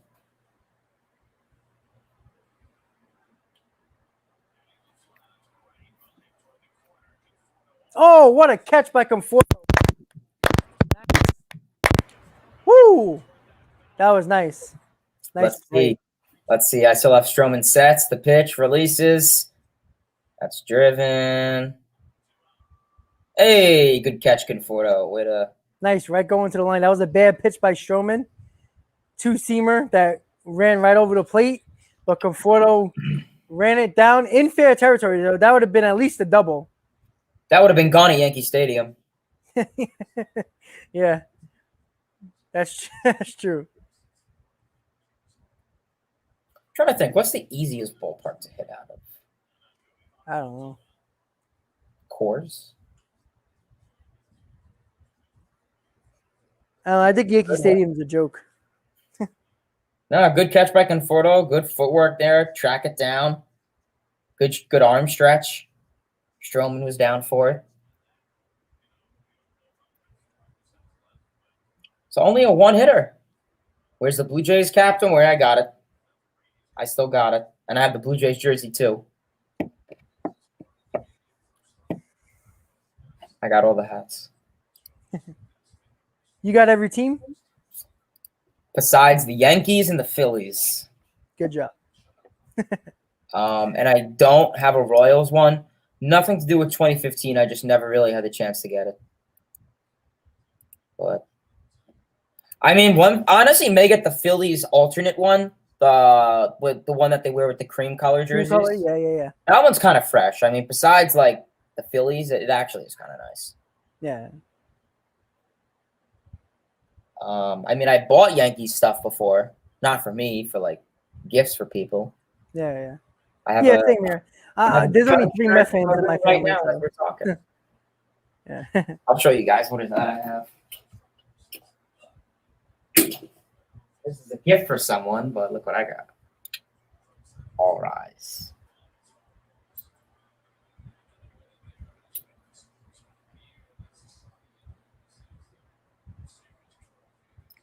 Hayden's a Yankees and Phillies fan. I mean, this prove it, but Uh-oh. gift for someone. No, when are we losing? How much? We're not losing.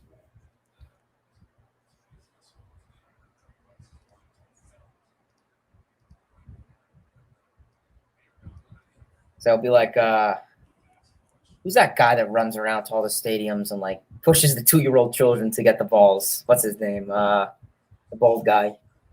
Oh, I know who you're talking about. I forgot his name though. Call like A-Rod's 3000s and Yeah. Shit. um I don't remember his name though, but I do remember that. yeah, no, that is, bro. You really think I'm an XL? Come on now, or an extra large or whatever.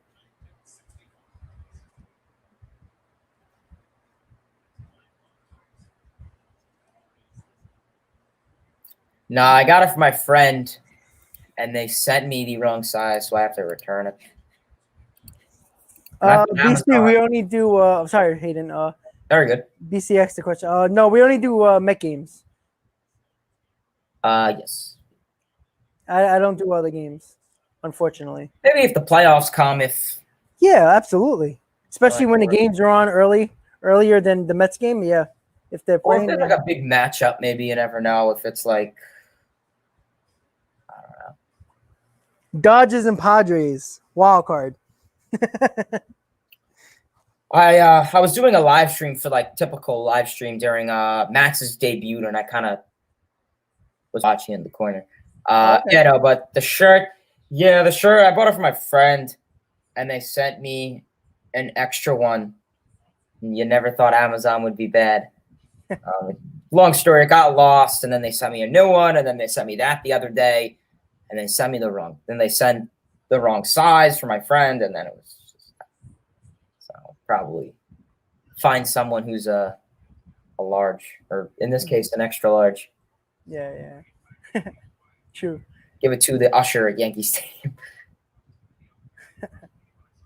Lawrence, the donation thing is not up yet because I'm not monetized on YouTube yet. I gotta wait until I get 1,000 subscribers, which I'm about 9 away. So once that happens, I will get the donation chat up, and then you can donate as much as you want. Beastly, I like to cover the Mets about 98% of the time. I like to do that. I don't like to talk about the teams for the most part. But on July 30th, I will be doing a trade deadline special that is going to focus on all of Major League Baseball. Obviously, we're going to focus on the Mets because we're Met fans, but we're going to focus on what other trades do affect the Mets as well. In the NL East, other teams, we'll talk about all that. So check in on the 30th,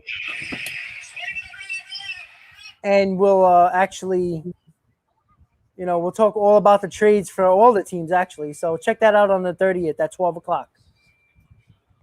Nelson, 9 away from Miller time, baby.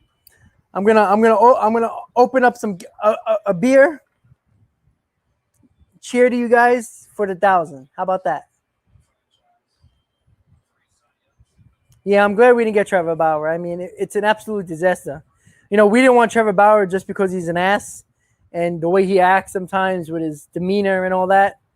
But I mean, for all the allegations against him with that woman, I mean, we hope that it's not true because you don't want to see that. But it seems like the evidence is really good against him. So, Yeah. Thank God the Mets didn't get him. And they were close. That would have been another red flag on Sandy Olson's I'm doing record. it too. Yeah. That would have been a couple of red flags on Sandy Olson's record because he hired Porter, who was a pervert. Bowers, he beats women. Yeah. So that would have been pretty bad. Maybe Sandy Olson would have got fired because of that. Beastly. Yeah, I mean, Beastly, for the most part, I usually cover the Mets too. Sometimes I cover if there's a big call up, like Jared Kelenic, Bobby Witt Jr., someone like that gets called up, I'll talk about that. But yeah, definitely appreciate you tuning in. If you want to check out my channel too, Mets Talk with Hayden, if you have not had it yet. And then obviously the wonderful Rob. So I don't know if Stroman's coming out of the game, but Joust is talking to him right now, and Stroman's like halfway down into the dugout, going into the tunnel. So I don't know if they just told him that he's done. I let him pitch. The hell we're using a bullpen. He pitched a great game. Never, I don't know. I feel like since the Matt Harvey thing in 2015, like whenever the manager's trying to take out the pitcher, I'm like, yeah, please leave. Well, there's nobody in the Mets bullpen, so I guess Stroman's coming back out. That's good. Fair enough.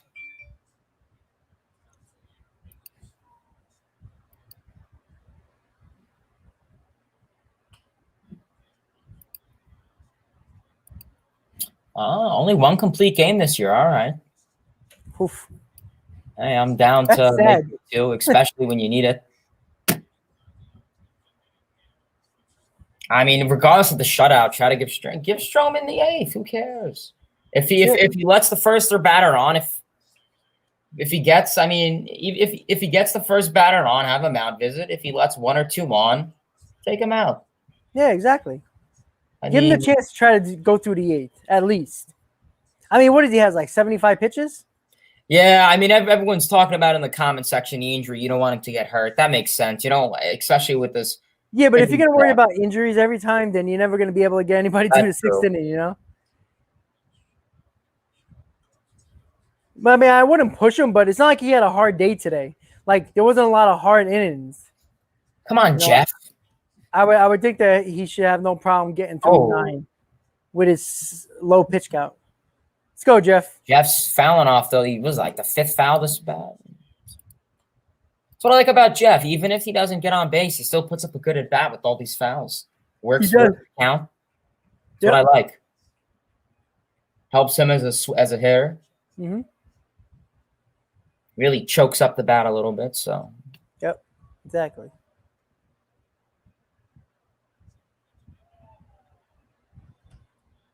Oh, okay, good call. Well, that was a ball, but umpires are so terrible. Full count, full count. Let's go, Jeff. Get on base and then get Alonso to hit a homer. I'm all right with this lineup. Just switch Alonso and McNeil. Yeah. As soon as I saw this lineup, I'm like, yep, Rojas is back. Well, McNeil should have had a base hit up the middle, but it was a great play to get him by Farmer.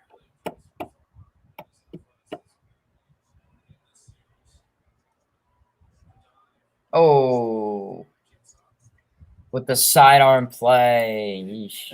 Yep. All right, well, let's see what Pete Alonso has to do. That means I shut off my volume, so if I go nuts. Come on, Pete. Let's go.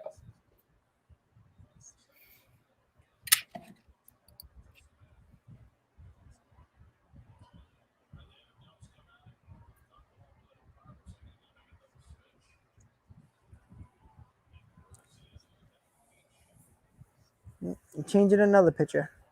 Oh, they're putting in a position player to pitch. Farmer's going to pitch. That's funny. Oh, don't even say that he hurt his foot. Shut up.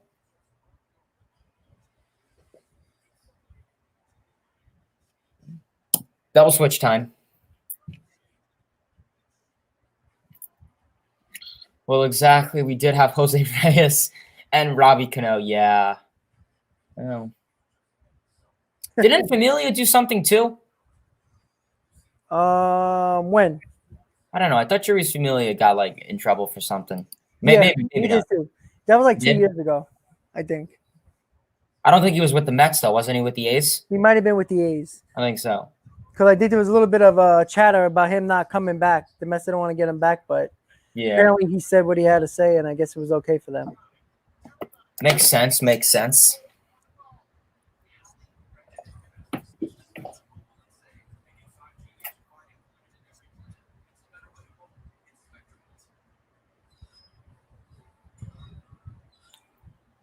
Yeah, Familia definitely was.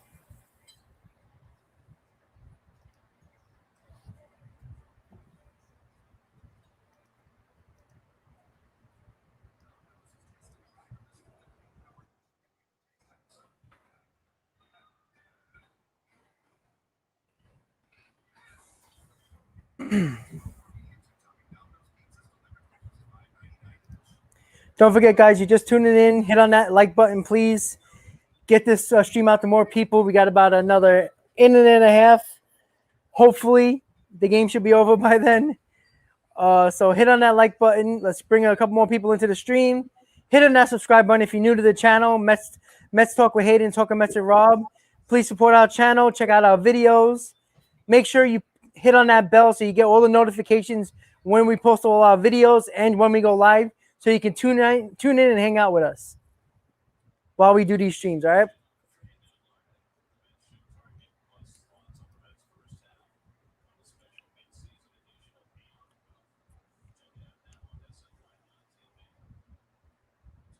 That's cool, Beastie. That's cool.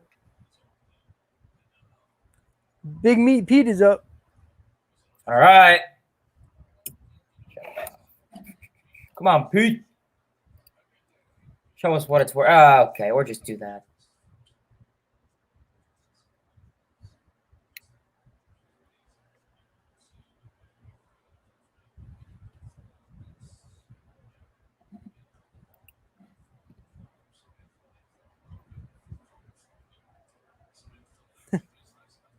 The Reds traded for Freddie Freeman? No. That happened? Who gave me a win? Colin McHugh. Nice.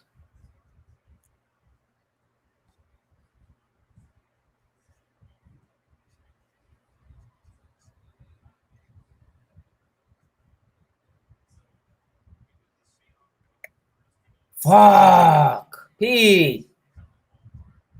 Pete hasn't been looking good. Damn it. Come on, Pete. You gotta help me out there.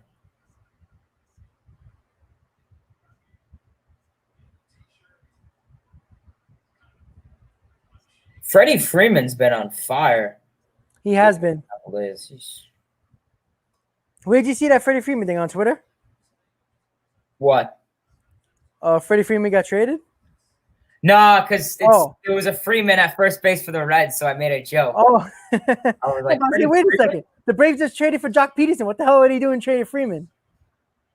Nah, I saw it because it said when you saw the double switch. Oh, okay. Freeman's at first. I was like, Freddie Freeman went to the Reds. I was gonna say, wait a second. I gotta check Twitter. What the hell's going on? Let's go, Dom.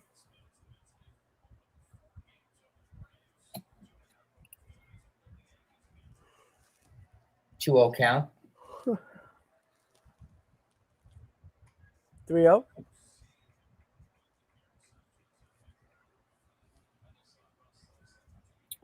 So Alonso and McNeil 1 for 4. All right, it happens. It happens.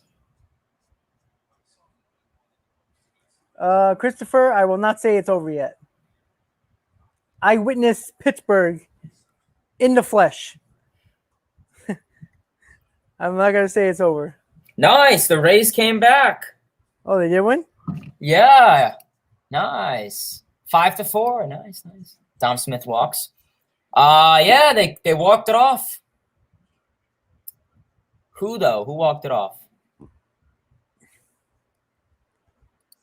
And then the Padres beat the Braves, so that's always a plus. That's always a plus. Yes, sir. It's exactly what we need. Conforto, show us your clutch. Or, well, there's no need to be clutch. And he hits it back to the pitcher. We are going to the bottom of the 8, guys.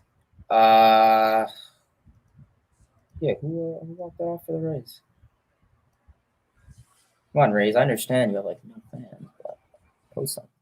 Damn it.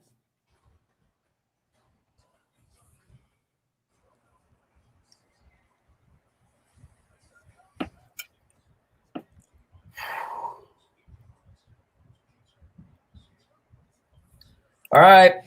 Bottom eighth. I'm assuming Stroman is still on the bump. Looks like it. I'll take it.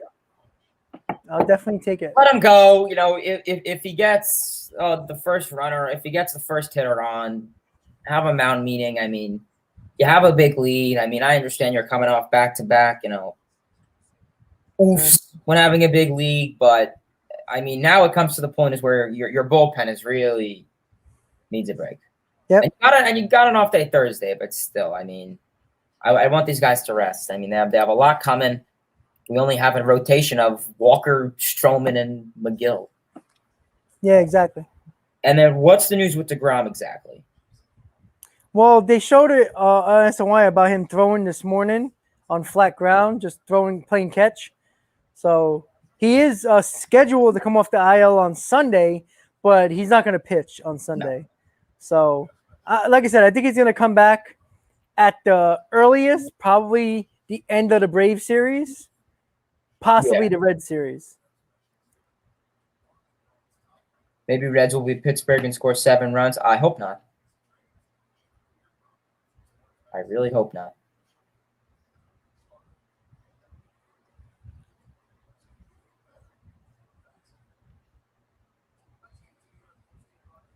So, yeah, Rays won. What do you know? Good for them.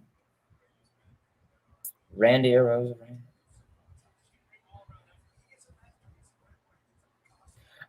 Jeff Hoffman on the Dom Smith grand slam. He put his hand up. Oh, like the point, like a pop-up? Yeah, like for Diaz. Like Diaz did in Pittsburgh? He put it up for like He put it up for like 2 seconds, though. Oh, my God. I saw a freaking... Turned around, did like this, and then... Uh-oh, I think Jeff McNeil got hurt. Shut the fuck up, really?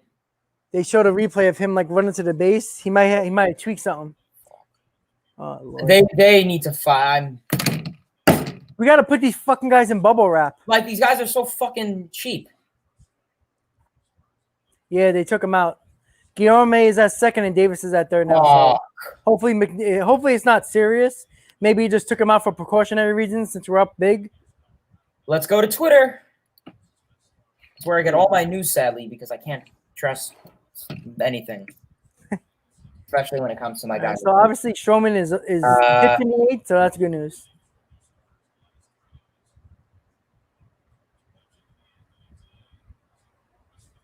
So the Phillies and Braves are playing a 4-game set down in Philadelphia this weekend. So who are we voting for? The Braves?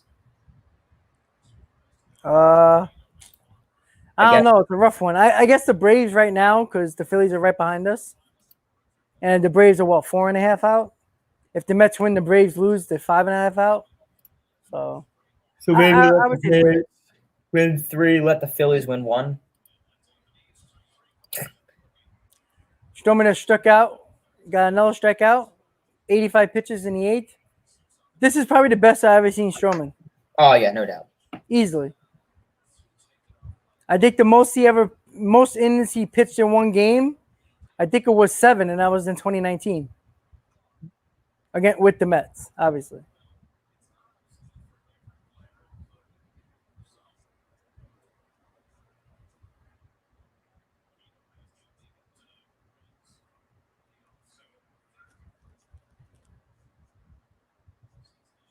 Stroman, absolutely, John.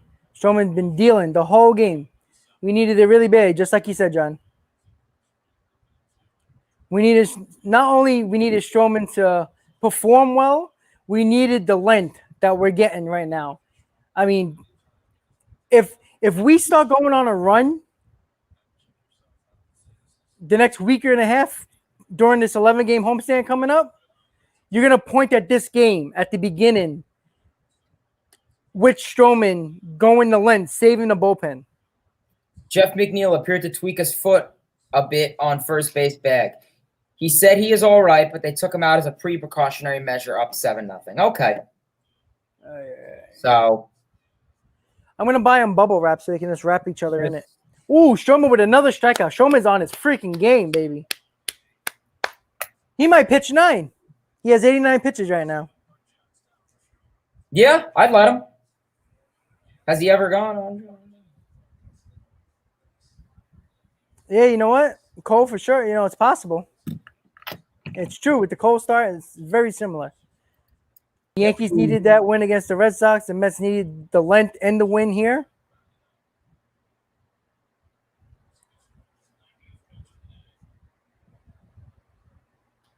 And then Anthony Zacomo, Jeff Bicknell departed today's game in the 8th inning. Looked a little bit of discomfort running out a ground ball in the top of the inning, but he walked off the field fine at a glance. Doesn't seem to be anything major.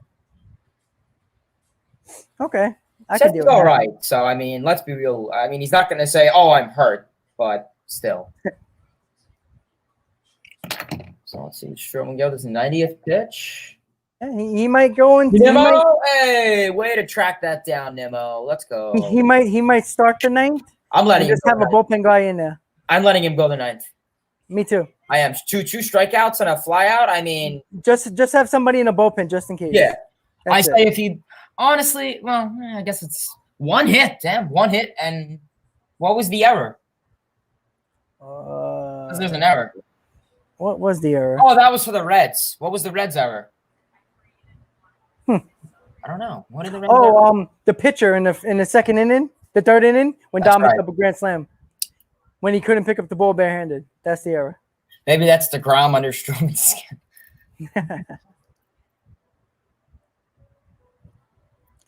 Hey, he needed this. Drop that ERA, drop that whip. He needed this.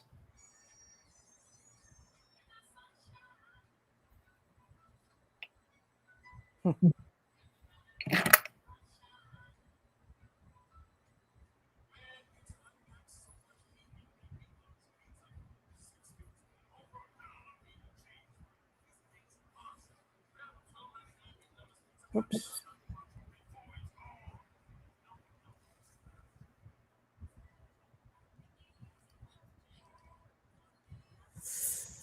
So, guys, we're going to the top of the ninth. The Mets are leading 7-0. We're gonna come back. We're gonna recap it. Jonathan VR got the solo home run in the first. Dominic Smith in the third. Got a grand slam to make it 5-0. And then the home run by who the hell hit the home run? I forgot. I totally forgot. What are you Who hit the asking? home run? Oh, Luis Guillorme. I'm sorry. Luis Guillorme. Got the 2-run home run. Yeah, it started off with VR, Smith, and Guillorme. Yeah, we only scored with home runs today, right? Yeah, we act like the Yankees, of years past. I'll take it. We needed the offense. Oh, no Very doubt. Familia is in the bullpen, so it maybe Familia is coming out. I don't know if Stroman's going to finish the game now.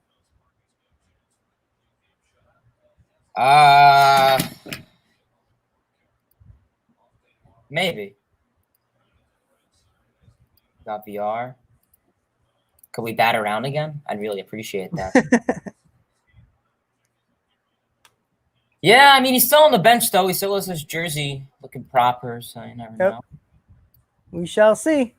I think he has a You know what? chance. If he is out of the game, he gave us exactly what we needed. 8 innings. Oh, exactly. I would have been happy with 6 or 7, but giving us 8, I'm very happy with that. And you can't ask for more. Stroman pitched his ass off, 1 hit, 8 innings against a team who scores runs. Can't be happier than that. Yeah.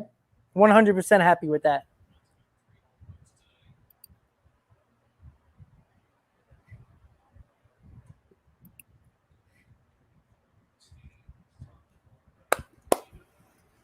Very happy by this performance. Cannot lie. I'm a little shocked, honestly. We were talking about it before the game about, him using Spider Tech most likely. That's why he, April and May, he was dominant. Basically he was like the top 5 pitcher in baseball the way he was pitching. And then, June and July came and he forgot how to pitch. He pitched really bad. And, all the signs showed he might have been using Spider Tech or some other substance. But it's nice to see that he can do this, which is very important for this team, for sure. Yeah, I mean, Stroman was coming off a little, even personally, I think it was his grandmother passed away. And, listen, as we both agreed, listen, of course, sad, we're not going to hold him for it. But But, eventually, time's going to have to come. And I think this was a great time for Stroman to start to break out, show that he's, he was coming off some personal issues and stuff. Yep. I think he was using some substance. Maybe he was using a little something. Or maybe now he's able to find a way to grip the ball, keep that spin rate up without using a substance. I mean, a lot of guys said that, now without the spider attack or substances, it feels like they have to pitch all over again because they have to find a new way. Exactly. I do want to look at his RPMs, though, see if it is up, down the same way. I mean, it is possible that he was using something because he didn't have no sharp sinker at all the other games. His fastball, he had no location. Even in Pittsburgh, his location was bad. And today, I mean, maybe he figured it out without using the substance. Maybe, who knows? That would be nice. That's for sure. Yeah. So Tomas Nido gets rung up by Edgar Garcia for the first strikeout of the inning. We will see what Luis Guillorme, who is coming off a pretty solid day for him, in a nice homer. Well, Travis Blankenhorn is on deck, so I'm assuming if Guillorme gets on, Blankenhorn's going to bat for Stroman. So Stroman's out of this game? All right, you know what? I mean, if Guillorme gets out, then Stroman's spot don't come up. Maybe Stroman will go out there. You don't want him on the base pass? Okay, that's fair. Who do you think will win the Cardinals game today? It's Cardinals and Cubs, right? Let's see who's starting at 8:15. Kyle Hendricks and Adam Wainwright. Veteran versus to an extent. Oh, how old? Hendricks isn't that old. People think he's old, but he's pretty young. Yeah. He's like 28.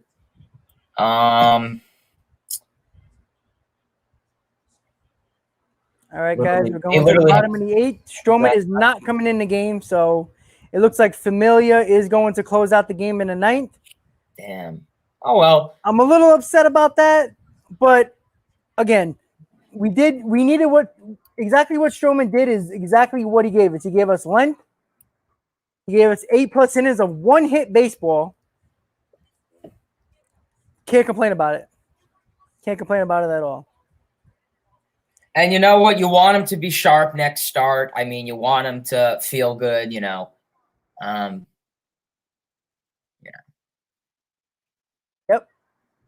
Why not? But you know what? I've been very impressed with Stroman's performance today. He was mixing up his arsenal of pitches, using that splitter slider that we saw earlier in the season.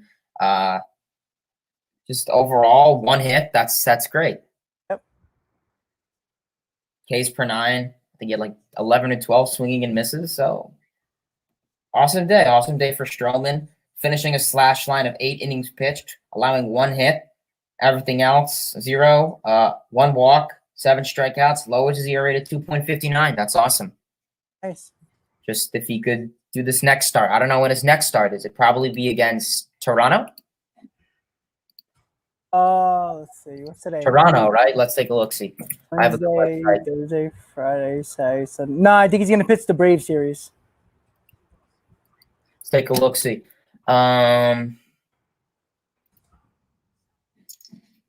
so the Mets would get their 50th win today. Nice. Nice. I like.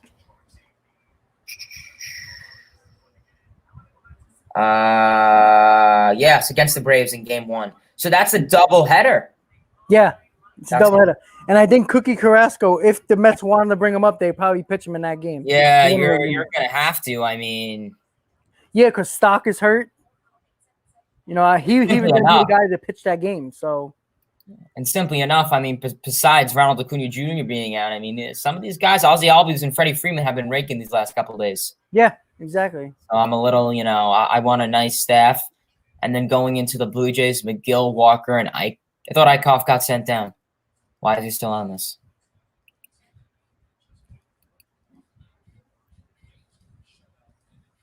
Just Stroman will pitch Monday. All right. All right. Cool. Like I said, even Gary Keith Brown saying the sinker, the slider, everything was working for him today. That's what we like. So Juris Familia is in to close out the game. Bottom of the 9th. Mets up 7-0. Cincinnati only has one hit. Stroman only gave up one hit today. So we got the length that we needed from Stroman to save the bullpen, give him some rest. Now, 99% of the bullpen is going to get 2 days off going into the Toronto series, coming back home. Nothing, we couldn't ask for anything more. Exactly what we talked about before the game started.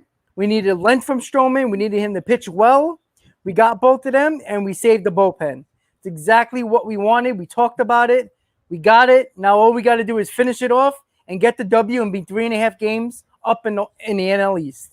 It's the lucky Mets bracelet I have. There we go. There we go. I like that. Shit. There we go. Nice, nice, nice. There we go. That's one out.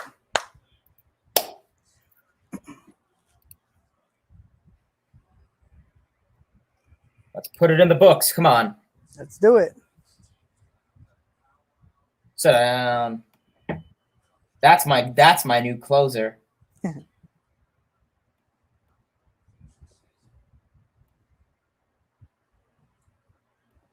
Yep, the analytics sometimes maybe just didn't want to push Stroman. He had a really great day, so you just throw him out, take him out. He finally had a good day over probably the last month. So I just think they wanted him to feel good, take him out. It's a pretty good chance we're going to win no matter, obviously the game's never over until it's over, but it's looking pretty good. So I think he just wanted to take out Stroman on a good note. Reminds me, I think it was 2015. It was at Turner Field, the old Braves ballpark. And we were down. I think the score was like 7-4 at least. Braves. 2 outs, 2 strikes, one more strike, and the Mets lose. Daniel Murphy hit a home run with 3 on to tie the game. Nice. I don't know if you guys remember that. That was 2015. 15? May have been 15. Well, yeah. It was 15. He could have not. Gert Murphy was gone after that. So it was probably 15, yeah. Yep.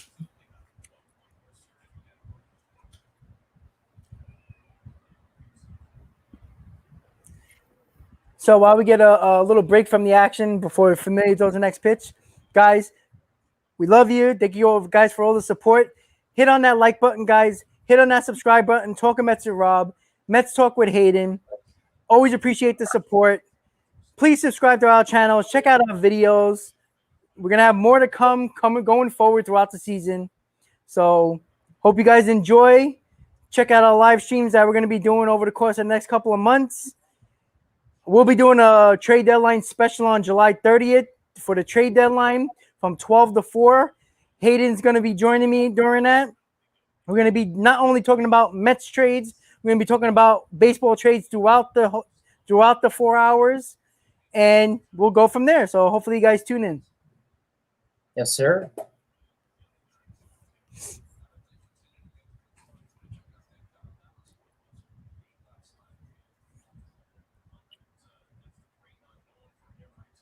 Familia gave up a grand slam. Damn, yeah, that ball hasn't even hit the ground yet. That was so fun. Yeah. Grand slam, a single grand slam. Yeesh. Come on, Jonathan India. Got him, baby. That's 2. One more.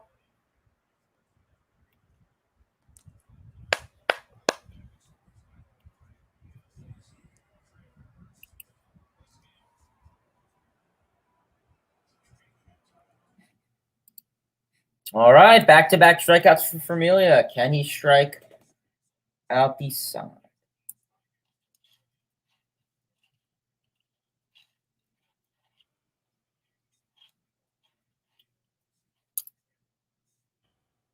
Trade rumors. I don't really like it.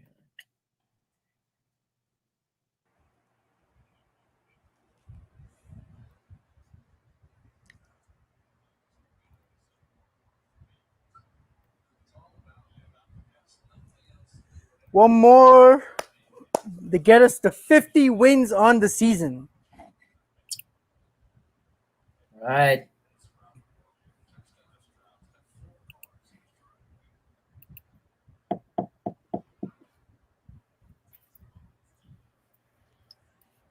Once again, guys, hit on that like button. Sorry, Aiden. No, you're good. Don't forget, guys, one more time, hit on that like button, hit on that subscribe button. For Talking Mets with Rob, Mets Talk with Hayden. Really appreciate the support. Let's get that W. Let Familia close it out for our Mets. Let's go.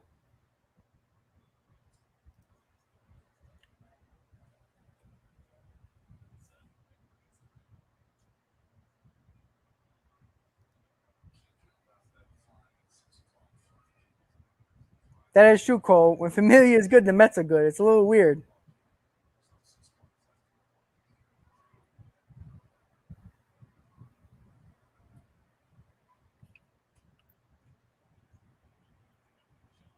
Cool, Jared. Have a good day, man. Thank you for tuning in.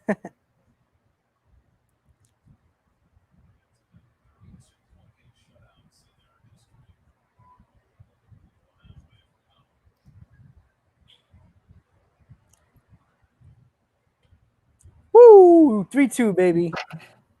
Here we go. All right, let's see. Can we get the one-hit shutout? That's the only hit of the ball game. Yeah. Who got the hit again? Oh, yeah. Aquino.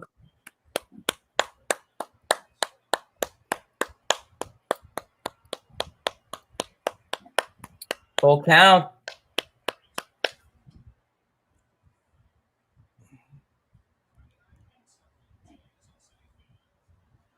Yeah, Familia's looking really good so far. He's been sharp all year. He has. I Oh, mean, yeah. fouls that one off. Reds are down to their final strike. Yeah. Familia, I mean, coming back, everyone was concerned. Everyone was saying, oh, but Betances or Familia. I mean, Familia had light with this team, so I figured he could always bring it back. Yep. True. Two happy Met fans. It's amazing. There was a debate over Familia over Betances, and Betances has been an absolute garbage. Can't even stand it. Goes to like single A and gives up like 10 runs and like 2 innings. That was another Brody Van Wagenen signing. Yup. Let's go, Jerry. Finish it, baby. Let's go.